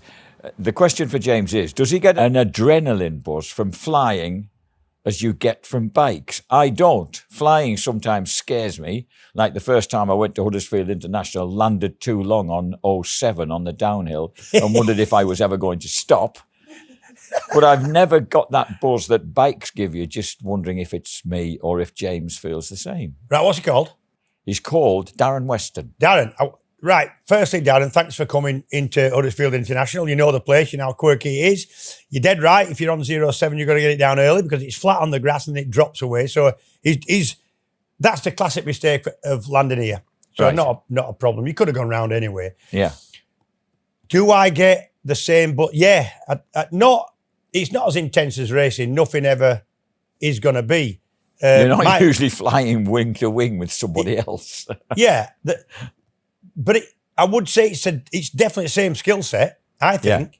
So anybody can drive a car. I guess anybody can fly and ride a bike, but to ride a bike properly and fly properly, you need more than just instructions. You need feel. Yeah. Feel, hand to eye and seat of the pants stuff. And I think to that point, I've never, ever had a bike racer, particularly a good one, and even a motorcyclist in general, somebody who can ride a bike properly, in the aeroplane that doesn't pick it up really quick. I remember a lot of you guys fly helicopters and planes. Because it's a similar skill set, honestly. And it sounds awful, this, but with the racing, especially if you're going onto the roads or you're kind of that type of racer, you know that if you get it wrong, it's going to hurt somehow. Yes. That makes sense. Yes. But you can make that into a really good thing because you've got to do a good job.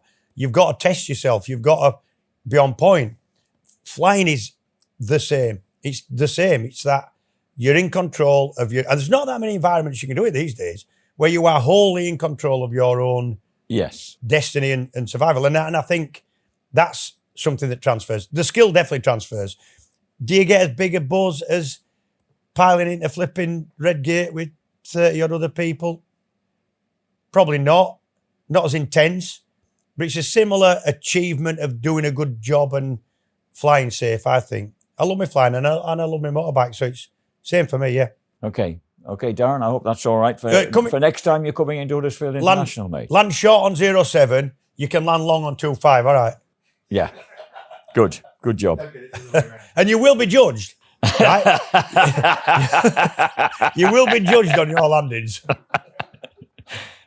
The second part of my email, I need a little help. I know this is cheeky, but I'm asking for the right reasons.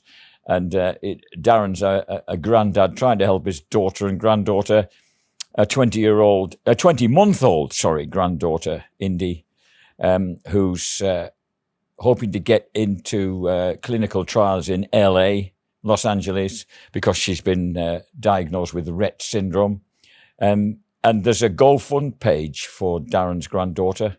So check it out on our podcast description and see if you can help out there. Good luck with that. I can't imagine. I'm not a granddad yet. I'm hoping to be one.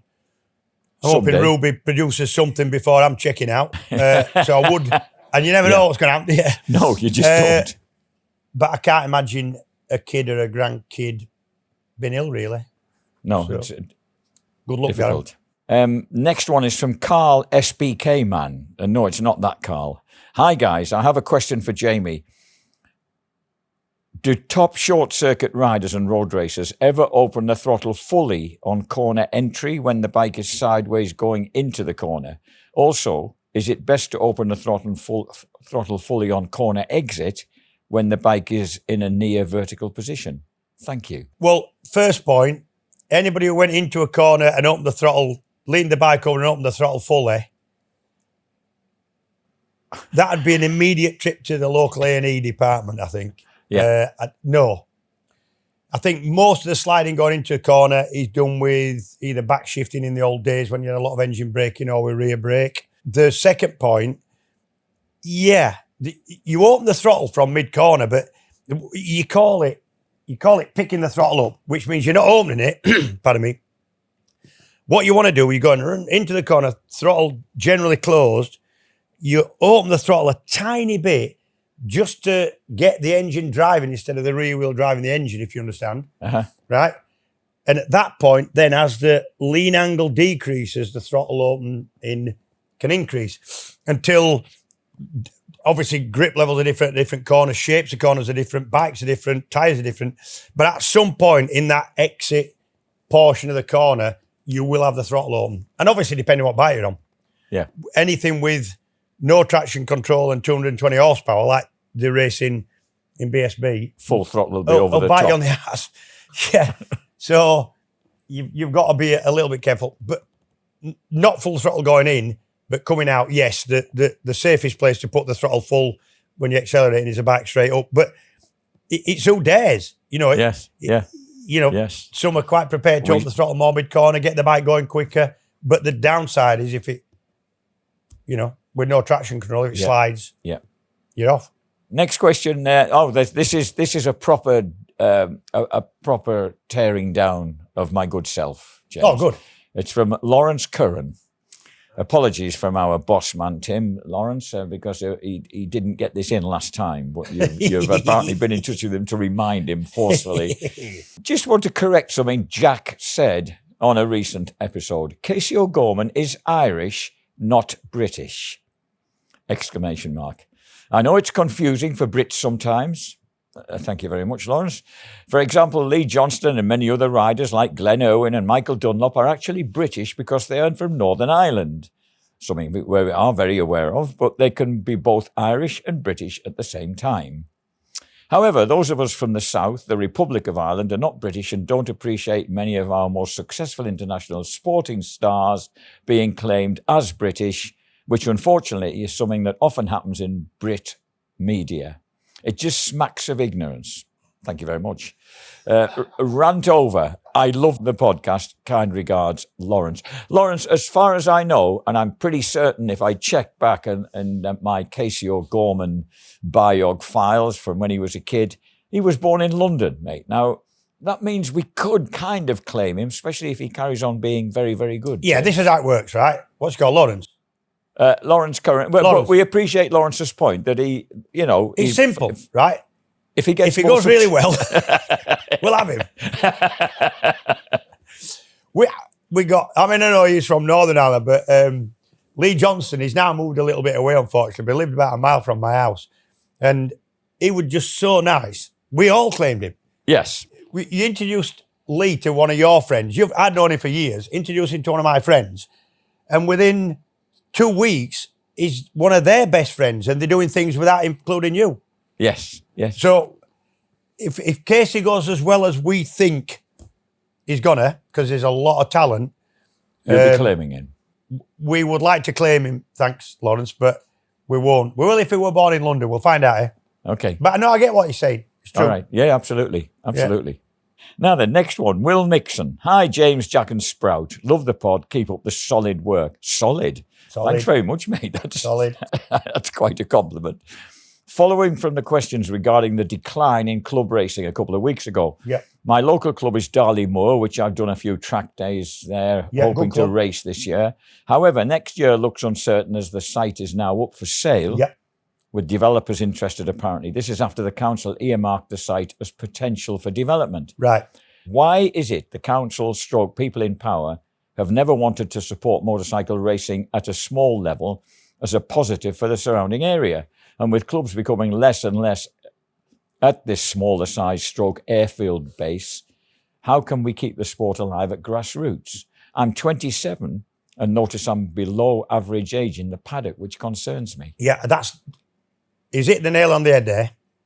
He's 27. That's young for motorcycle in general. In general, motorcyclists now, the average age of a British motorcyclist, I don't know what it is, but it's, I guess, 50s. Yeah. And it gets older nearly as quick as time's going on, if you know what I mean. So that means there's nothing coming in the bottom end that's any younger to bring the average down. And that's the worry. If there isn't as much interest for whatever reason, financial, people might not be just as interested, there might not be as many motorcyclists. When I was a kid, everybody wanted a moped when they were 16, and most of them had gravitated in some way to a motorcycle when they were 17, at least get the license. Most of my mates did, even if they didn't keep going with bikes that long and they got a job and a car and all the rest of it. But there was a flourishing, like we discussed in the other episode, club racing scene. There must have been 50 clubs in the UK. Every single circuit in the country was being used, some for cars, but mostly club bike racing meetings were happening every single weekend at every circuit in the country. And it just doesn't happen like that anymore. And it isn't because the circuits are disappearing. The circuits are disappearing because there isn't the interest. It's the opposite way around. Yes. So, don't know. I don't know how many clubs there is in Britain now. Probably less than a quarter of what there was. North Gloucester do all right. Darley Moor's struggled on a little bit. The big problem there is, and what he hadn't mentioned and what he needs to know is, about 15 years ago, don't know which government, I don't know what flavour it was, reassessed, weirdly, existing airfields and existing racetracks as brownfield sites, not greenfield, as they had been before. Right. Thereby, a propensity towards developing at some point in the future. Will does say, P.S., it's also part of an airfield, James. Yeah. So if you wanted a Midlands branch of Huddersfield International... I've flown in. They've got a nice little cafe. Weirdly, the wartime airfields are massive, right? So the racetracks on some of it, and they were huge. They were, 300 acres. Yeah. But a little part of it, of what used to be a taxiway, not a runway, but still wide, is a little microlight stroke GA airfield, a little cafe. I've been in loads of times. Loads of people who fly from here go in there. It's one of the places they go to. Weirdly, the cafe, when there's no flying going on, because sometimes with weather or whatever there isn't, the wind's wrong, it's full of motorbikers.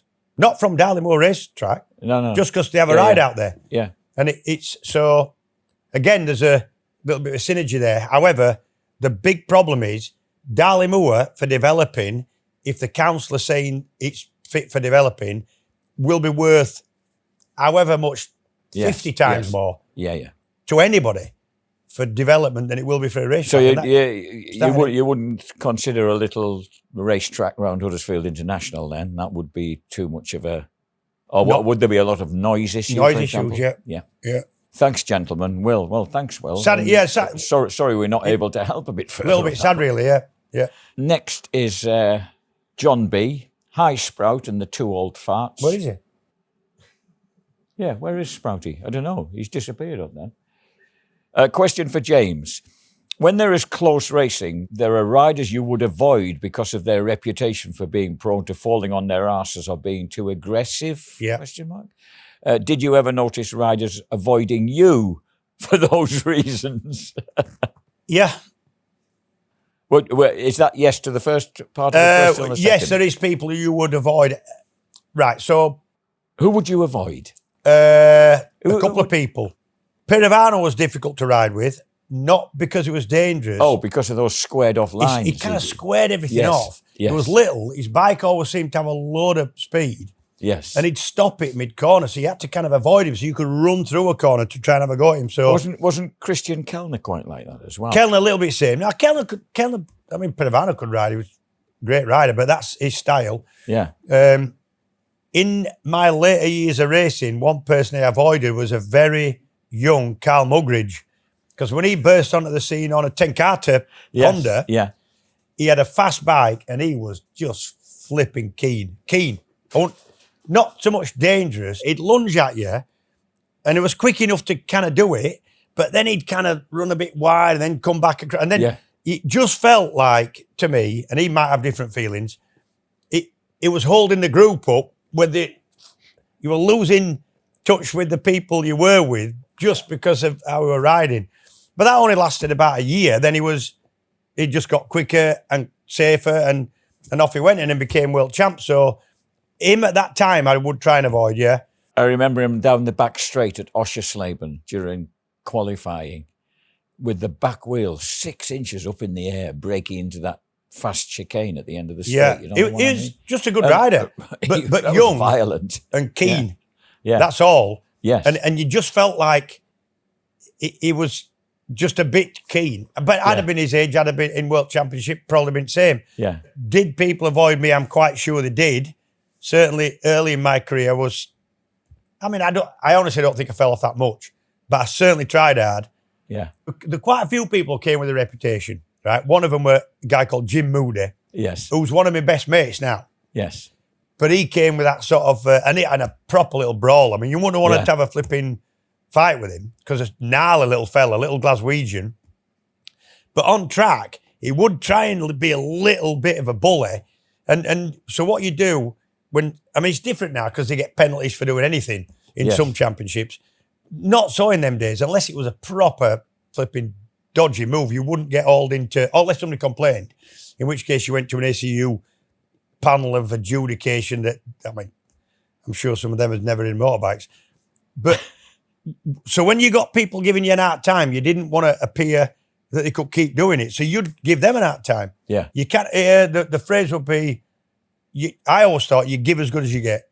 Yeah. And that seems to work its way out then, if you know what I mean. Yeah. I can't ever remember really knocking somebody off unless it had been a mistake. I never did anything on purpose. Knocked Trevor Nation off at the hairpin at Mallory, my mistake. Brake too late. I couldn't stop. Hoping I'd miss him. I didn't. And I'd apologise for it. Yeah. And James Hayden got it right. He once says to me way after we finished racing, he said, anybody can make a mistake. I have, you have, everybody does. And you expect to be forgiven if it happens once. If somebody's doing it every week, then it becomes a problem. Yeah. But it never was. It was self-policing in them days, really. Oh, and John B. adds, I remember hearing that back in the 70s, Takazumi Katayama was too aggressive and other riders preferred to let him through rather than argue the toss. I watch World Superbikes and I'm aware that there are several riders who are very familiar with the kitty litter and it appears they've been joined by another coming in from Moto2. Who would that be then? I'm enjoying your podcast. Keep up the good work, Sprout. Jay Dixon. Yeah. All the best, John B. Yeah. There's not a lot of dangerous riding that I see now in World Championship racing, I don't think. And there shouldn't be. Next one is from Kevin Wilkinson, Redcar. Oh, my home territory kind of area. Hi, James and Jack. I remember as a young lad going to Scarborough watching racing, but I never forgot that first time there, maybe 1980s, and Mr. Carl Fogarty clearing off and winning just about every race. One thing sticks in my mind, being on the track, on the back straight just before the memorial, about a few inches from the riders as they went past. Not sure how fast, but scared the living daylights out of me. And I just couldn't watch. Total respect to all the riders. And after listening to the Carl Ride episode, I didn't realise how much you have to prepare your body to race and how much it takes out of you. It's not just a case of jumping on the bike and going. Question: what did James do when he was riding to keep fit, or are 1000cc bikes today just that powerful you have to train more? Yeah, I think there's a point to that. I think bikes are a little bit more physical now. But you had to be fit. You definitely had to. I mean, it's a popular misconception that and I did it. I'd look at Mick Grant's generation, the generation before my time, and think, easy on it. Yeah. It's easy. Right? And I think modern riders will do that to my generation. Yeah. But we had to be fit. Did a lot of cycling, a lot of gym work.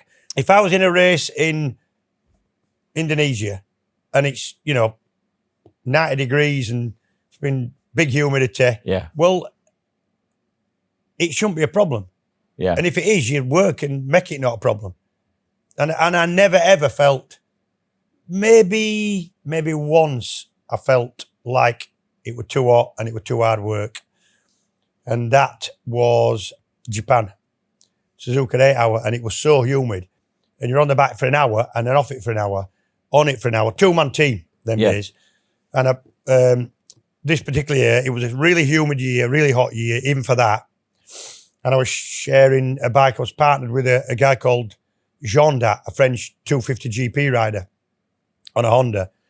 And I did my second stint. I did one, he did one, I did my second one. I came in, I was like sweating, couldn't wait to get off the bike, just and he wasn't there. He'd disappeared. They couldn't find him. Turned out he'd gone down the garages to chat with a French team. Just, I don't know why. Yeah. And they went, oh no, Whittam San, you have to do another stint. Okay. And because I wasn't set up for it and prepared for it and mentally, knew I had a second stint, I was couldn't see, sweat in my eyes. Bastards. Did you do it? You went out? Yeah, I did about another 25 minutes, at which time I got an in, which really pissed the team off, because to come in without it being a full fuel stop and tyre stop, that's your whole strategy gone. That's just time lost. Yes. So it was a bit of a... Did you finish? Yeah, we finished, yeah. Where? Teens. Okay. Yeah. So respectable. Yeah, all right, yeah. That in those days, all the MotoGP, all the GP people did, top 10 teams, top 10 riders were, top 10 teams were GP riders on proper factory stuff. So it was all right. Yeah. But yeah, they're fit now. They're fit riders. Thanks very much, Kev. Now then, next one is Stevie Coles. Absolutely top draw podcast. Congratulations to everyone involved producing this gem. Thank you very much. James, is there anything that you have ever wished you'd tried in motorcycling but never got around to? Never thought of asking you this before. For example, speedway, grass track, drag racing, etc. I mean, you can see from my shed, I love my motorbikes. I've had got quite a lot. So I do trials riding. My trials bike's out there somewhere. I'm not very good, but I'm middling club standard rider. Really enjoy it. We're out this weekend with a bunch of mates practicing. So I enjoy my trials. Used to do quite a lot of what you'd call scrambling back then, AMCA motocross. Yeah. Because a lot of people did then. It was a really popular thing back in late 80s and 90s. Loved that and was all right. I was AMCA senior, not quite expert, so kind of all right. I've done a reasonable amount of enduros, both multi-lap and original format, long loop. Yeah. What else have I done? Speedway, really difficult. Have you tried speedway? Yeah, I have, yeah. Where? Yeah, I've tried it a couple of places. I've tried it on little 125s with Aidan Collins, his place, his school at Buxton. If he's still there, hope he is, good bloke. Good fun. And then I've tried on some proper speedway bikes, sort of quite frightening, really. Yeah, Coventry, we went with Foggy. And I think Kings Lynn we went. And Struggling a bit. Was anyone trying to show you how to do it? Yeah, kind of, but not really. Yeah. And it's a difficult thing to be shown how to do. I think you'd have more chance at learning speedway quick if you'd never been on tarmac, because tarmac, for the most part, it's not sliding. It is a little bit when you get reasonable at it. But actually, speedway, it's everything. You've got to slide it to turn. Yeah. And if at any point you're running a bit wide, which happened a lot with me, you've got to open the throttle. Yes. And actually, I kept thinking, no, I'm going to close it. And your brain's going, I am. Close it. And it just heads out to the barrier. So I found speedway difficult. I love to watch speedway. Love speedway. Hard lads. Yes. McGuinness, speedway fan. And he's quite good. Is I've he? I've been to places where he's been, and he can do it. Not fast, but he's all right. Yeah, he can get around in. Yeah, he looks like a speedway rider, not a numpty. Wow. Train. Yeah, he's good. Impressive. Yeah. Mike Day says, dropped into Cadwell a few years ago to watch one of your track days. Got talking to a fella in the paddock who had a mint Yamaha RD and a week-old Gix 1000 when a young lad came strutting up, asked for the keys to the Gixxer and disappeared off towards Parc Fermé. Turns out it was a very young Tom Sykes, and the fella was his granddad, Tom, who, and he was working for you. Tom was working for you as a track day instructor. Yeah. He wrung the Gixxer's neck for about 6 laps, closely followed by another instructor on an R1. Yeah. Was the other instructor Cal Crutchlow? Yeah. Because he never took his helmet off, but his eyes looked very familiar. Cal Crutchlow, on one of our bikes. And when they came back in, you were absolutely fizzing, which I think is a lovely expression. You kept a lid on it with the language because a few people had gathered to listen to that lovely pinging sound of a thrashed bike cooling down. But you wasn't a happy bunny. No, that's when I was running a company called Speed Freaks with a guy called Paul Shoesmith, Shoe. Yes. Good mate of mine, God rest him. And we even then would employ who we saw as proficient riders. Yes. So I gave a chance to 2 riders who had just becoming popular, one Tom Sykes, one Cal Crutchlow, both riding Super Sport at the time. Yes, yeah. Cal on North Point Honda, maybe. Yeah. And I think Tom on Taz Suzuki. Yes. Both talented. Yeah. Both obviously going places. But, and to be fair, my fault, because they weren't even 20. I think they were like 18, 19. Yes. But they were supposed to come and instruct and keep my punters safe. And all they wanted to do was skids, wheelies, messing about, scaring my punters, and they were totally disinterested in any kind of instruction whatsoever. And it annoyed me. And I was paying him a little bit of money. And at the time, I was only just out of racing. Yeah. And they were just into racing. So I felt like I had the authority, let's say, to bollock them. And I definitely wouldn't do it now. To either of them. Having them had the career they've had, and especially having Cal, it just knocked me out now. I wanted to just flipping punch in the face with Cal. But they were just kids. They were kids, and they were impressive. Yes. But all they wanted to do was go fast and do wheelies. I never used them again. So that's quite a specific day he's got there. And then Tom Sykes's, off the back of Tom Sykes's granddad, Pete Brook. Lovely man, yeah. Just a lovely fella. Yeah. So when Tom was riding for Suzuki, he's got his granddad a deal on a GSX 1000, right? Yeah. And he'll come pottering out with us. So we had on those old bikes, as X7s, LCs, and we're having a ride around North Yorkshire one day, and we stopped for a cup of tea and a bacon sandwich at the Horse Cafe, which is a horses in North Yorkshire, right? Yeah. Wensleydale, and there's a cafe full of bikers, had us bacon sandwich, and Tom wasn't there, but his granddad had come with us. He's on this brand new GSX 1000. We're on RDs and all sorts of old crap. We sets off out of Horse north, and there's little humpty back bridge. You go right over the bridge and then left. Like that.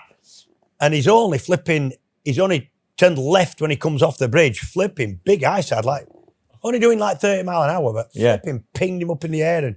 And then he'd been in his 60s and slapped him down. He got up and picked his bike, went, I think I'm going to wobble home.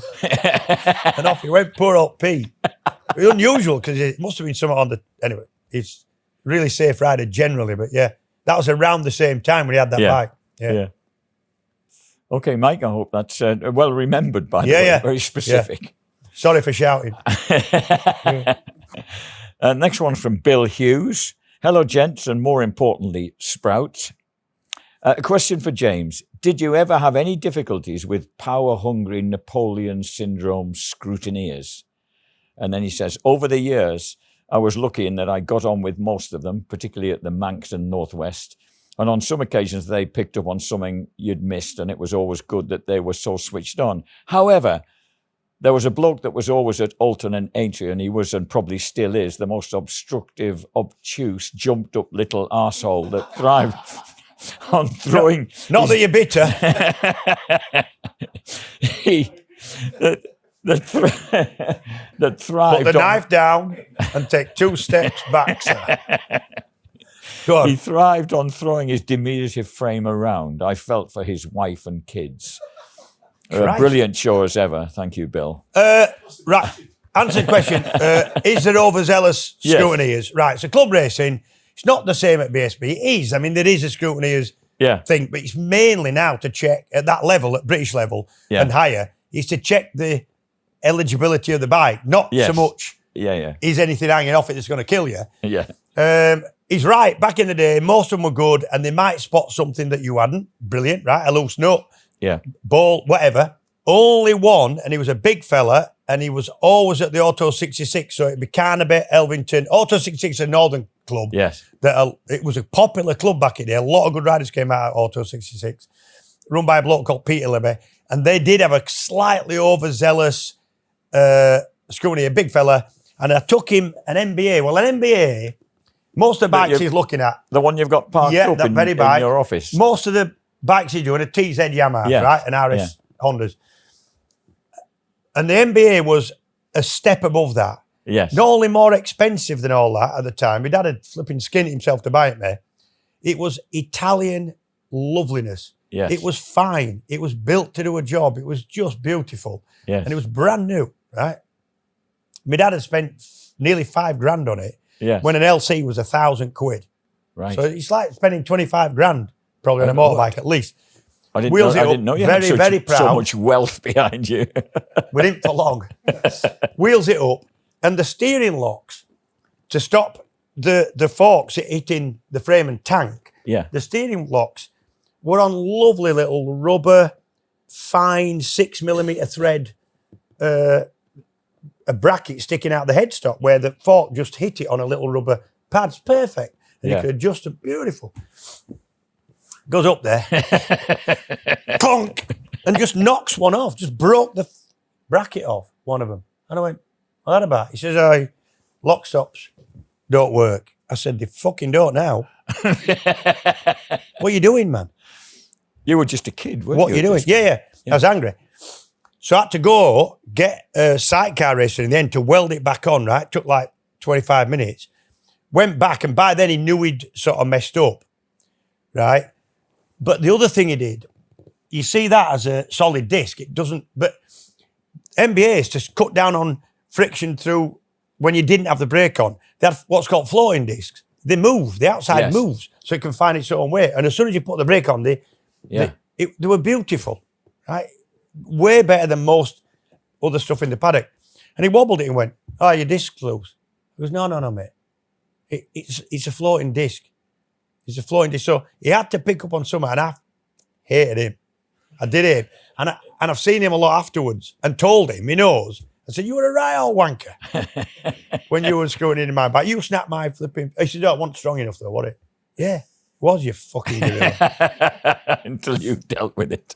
So yes, there is overzealous ones, yeah. But most of them do a cracking job. I don't know whether these two guys are related, but the next question's from another Hughes, Nick Hughes. Gents, first of all, this is the best motorcycle podcast going, especially for men of a certain age.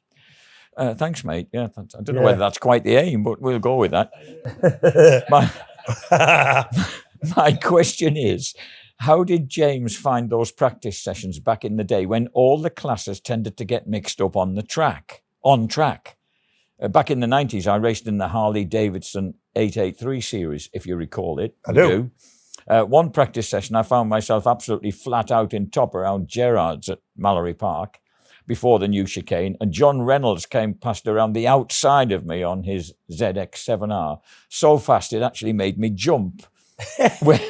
Whereas he was probably thinking, who is this Wally on my line? Scary times when a WSB level rider and bike are sharing tarmac with someone on a sub 60 brake horsepower tractor. Yeah. Anyway, all the best. Keep the superb content coming. Thank you. Yeah, I tell you, well, he's dead right. I mean, now it's a little bit more organised, thankfully. Did it God, it was sketchy. Yeah. The worst ones were what you called, every circuit, certainly Cadwell, Mallory, difficult to get onto Carner because it wasn't open. But most circuits had what you call free practice. It wasn't free, you had to pay. Yes. But it was just practice. Mallory was a favourite. So in the morning it were cars, afternoon motorcycles, every Wednesday, you took your ACU licence, which, by the way, were dead easy to get then. You didn't have to do a course, you just send them 15 quid and you got an ACU licence. Can you see that sign on the wall? Yeah, right, there's your licence, 15 quid, please. And so you get all sorts of people turning up at Mallory for the afternoon. Yeah. And literally no rules. If it had 2 wheels, in fact, if it had 3 wheels, you could be on track. Because they sent sidecars out. Once I went to Mallory and they wouldn't let a guy on the guy were ranting because they wouldn't let him out on his go-kart. And when I say go-kart, I mean proper, 250, like faster than that. Faster than a 250. He had a 250 TZ engine, right? Go-kart. He's still ranting from the morning because they hadn't let him out with the cars because they said he was too low. Yeah. And they wouldn't see him out of. So he said, well, can I go out with the bikes? And they went, yeah, go on. Yeah, go on in. And off it went. The sidecars, right?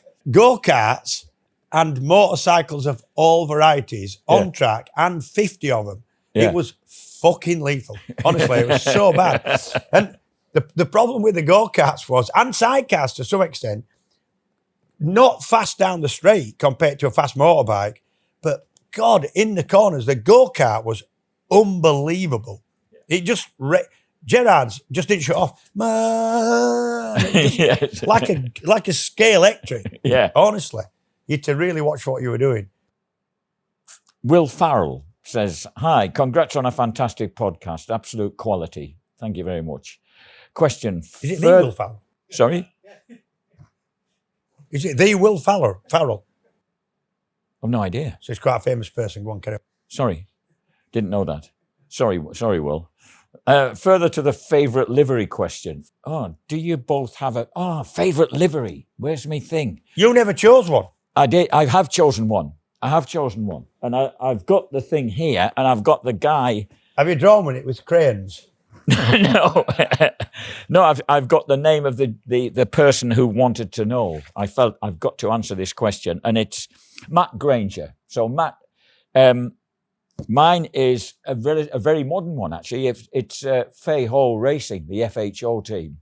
That combination of sharp black and beautiful kind of turquoise aqua blue that Pete Hickman rode for a couple of years. Absolutely fabulous looking machine and outfit.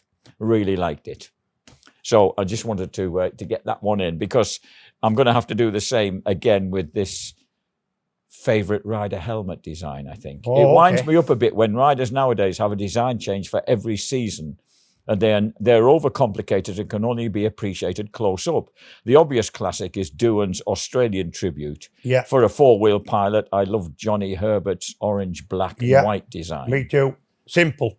Yeah. I agree with him. Yeah, simple ones. Simple. What you want is a helmet that looks good at 150 mile an hour from 50 paces away. Yes.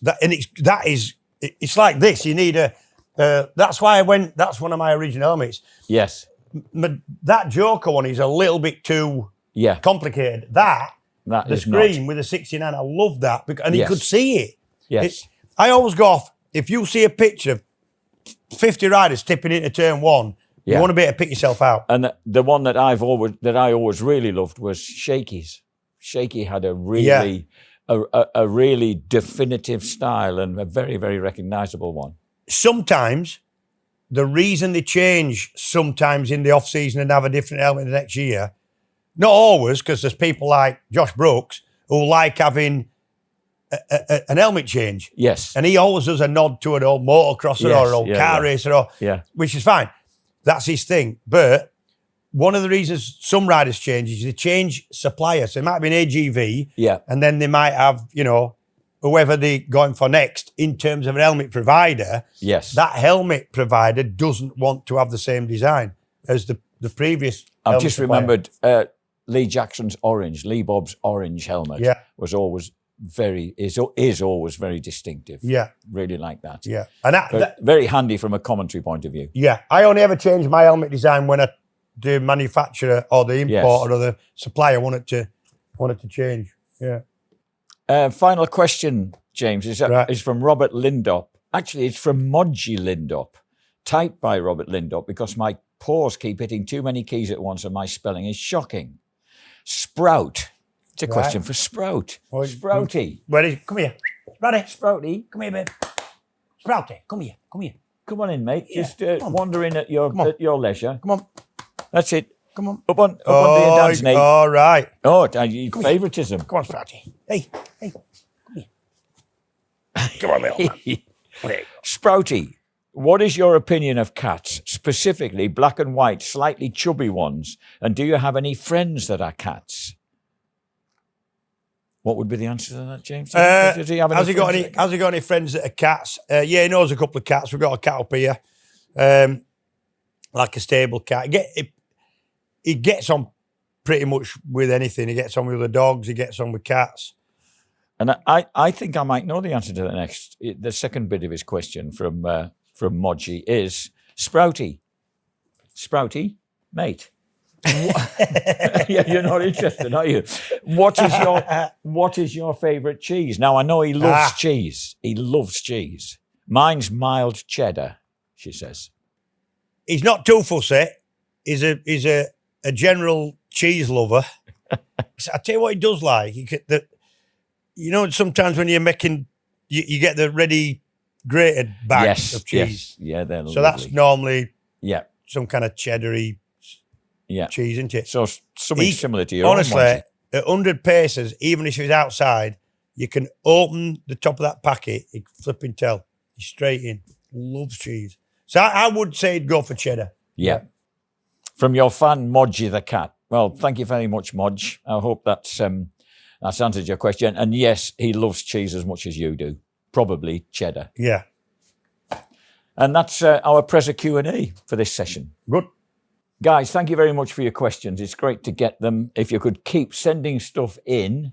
Yeah, keep sending them in, except for the guy who's got the beef with the 1970s scrutineer. I think he needs professional help, actually. He was angry. He's really angry. So you said as you still were when you talked about your I must admit, I could feel my chest hair going slightly. Yeah. So look, keep sending stuff in to the Outside Line podcast at gmail.com. We really appreciate them. And they've all been, they're really intriguing. Love really the intriguing questions. Yeah. Even the ones I can't quite answer, but Mr. Whittam can look after stuff. So thank you very much. Keep getting them in. And now it's time for, sorry, what did you tell me? Now time for Paddock PA. And now it's time for Paddock PA. Hey! Paddock PA. Powered by LS2 helmets. Paddock PA. James, we've got 170 members now. YouTube shout out. Yeah. Chaps. So we're going to give them a shout out right now. Or some of them anyway. Some of our new members. Yes. Maurice Bagnall, Steve Hartland at WJ Gish. Carl Moss, Darren Weston, Rick Chief KTM, Scott Jones, Mark Watson at Tony-R9SBL. A nice easy one. KSR Performance Motorcycles, Steve Diesel, Jim Berry, Jim Travers, Clive Smith, Ben Tilley at Biker Brum Wawa, Chris Clamp at T Bradnam 5519, John Pounder, Terry Wood, Matthew Savoury. Yep, along with Roger King, Carl Toole, John Nixon at N77 Dean, Paul Charville at Darren McSe, Aaron Hans Racing, David Bergwin, Darren Hogg, Lisa Shepherd, Kev Shenton, Gordon Parkin, Tom Farrer, Alec Burnell, at Joe IOMTT, at Laceby Lad. That's Laceby in Lincolnshire. Famous racer from Laceby, can't remember who. Laceby Lad will know. Very famous then. James Higgins, Mark Newburn, Ronnie Harvey, the wonderfully named Pablo Socrates, best name ever, and Chris Page. Rob Buchanan at Grandmaster Plank, Lisa Ross, Sam Wright, Paul Johnson at Finders 605, Colin Cooper, Wendy Robinson, Ian Broughton, Kevin Kelly, Howard Witter at Steam Rock Fever 8022, Aaron Crawford, Sean Fernley, Darren Lloyd at IPH 916, at The Swab, James Higgins, David Hughes, and finally Rob Strudwick R. Right, and just to remind you, YouTube membership, it's only $2.99, so not the end of the world price-wise. Well, what is $2.99 these days? Nothing. Indeed. You can't even get a coffee for that price. No. And what you get is early release of episodes, ad-free episodes, bonus content, behind-the-scenes videos and all that sort of stuff, ably looked after by Grumpy Charlie over there. Shout out on joining in the Paddock PA segment. Priority Prezza Q&A questions. Keep them coming in, by the way. And a monthly draw where the winner gets to travel to Huddersfield International Airport. Weirdly, you can't fly in. You've got to fly to somewhere else and walk. On foot. Right? The only airfield where you arrive on foot. It depends how big your aeroplane is, right? Yes. Also, a release on merchandise, tickets for future events, etc., etc. So, $2.99 a month. Get joined. And with that, ladies and gentlemen, we come to the closing stages of this episode. Our thanks once again to our sponsors, LS2, Metzler, and LS2, really good helmets. I've known the guy who was in charge of that for years. Brilliant bloke called Paul. Also to Roadskin. Now, you haven't worn Roadskin before. I have, because you don't do a lot of riding now. I do quite a lot of riding. I've got tons of sets of levers, good helmets, all the rest of it. And that's brilliant when you're going on a sports bike or you're going a long way, or if you're nipping out on something, for example, that Kawasaki retro-y thing that I've built myself. You really don't want to have a full race get up, full face helmet, all the rest of it. So my preference would be open face helmet and goggles, some nice boots, but these wonderful knee padded jeans. So what you need is you need all the protection against abrasion should something happen, because it can, we know that, touch wood, but without looking like you've lost your sports bike. Right? So these are perfect. This Roadskin stuff's fantastic. Good, nice leisure wear, but also good riding gear. All the knee protection in, thigh protection, backside protection, and actually anti, sort of abrasion resistant, let's say. So good. And I wear it quite a lot because, like I say, I use that bike quite a lot. Thanks, boys. I'll remember that next time I'm howling down my local trunk road. You once threatened to borrow a motorbike off me. I remember I bought with money the first of the two pipes down one side Triumph Scrambler in about 06, and we were working together a lot, and you looked at it. I went to a race meeting, a BSB meeting, and you went, wow, just my cup of tea. It's just like my old James Captain, blah, blah, blah. And you were going to have a ride on it, but you didn't. Have you still got it? No, I've got a nice Kawasaki. Right, well, I'll make do with the Kawasaki then. All right, we'll have to fix that. Right, okay. So, good. Our thanks, LS2, Metzler, and Roadskin. Have you got anything coming up next couple of weeks? I've been asked to be part of the filming of another podcast, Henry Cole, the Shed and Buried Man. The man that's everywhere. Turn your telly on, right? And flick through some channels. You're going to find Henry. Yes. Who have a lot of time for, because he's not a road racer, right? He's not a racy type motorcyclist. However, he's done quite a lot for motorcycling to the out to kind of fringes of who would be involved in motorcycling. He's drawn a lot of people in. Big crowds to the Stafford Classic shows the last 2 years. Yeah, who wouldn't necessarily be interested in bikes. So that's a good thing for motorcycling. Talking of which, the classic, the International Motorcycle Classic Stafford show. Yeah. We've got John McGuinness and Dean Harrison there at the end of this month. Who you'll be interviewing? Yes. Yeah. So that'll be fun. Nice, easy one for you, Jack. There, no research required there. I've already done the necessary research, ladies and gentlemen. Hey, can I ask you? Yeah. Of all the people you've interviewed, Schwantz, you've done Rainey, you've done. I don't think I've done Swaney. I think it's Swaney. We need to get Swaney on the podcast, actually. I think you might be selecting the wrong people here, or you might be mixing definitely me up. Spencer. When did I do Spencer? A couple of years ago, no? No. I've done Kaczynski, Agostini, Reed, bless him, when he was still with us. Foggy, yeah, Killy. Who was bestest? Who's the bestest? Yeah. God, who's the bestest? I'm going to have to think about that one because I've had some really. I'm sorry. I'm sorry, but I can't give you. I can't give you a flat out answer right now. Schwantz, of all the people I've interviewed, in as many as you, Schwantz, love Schwantz.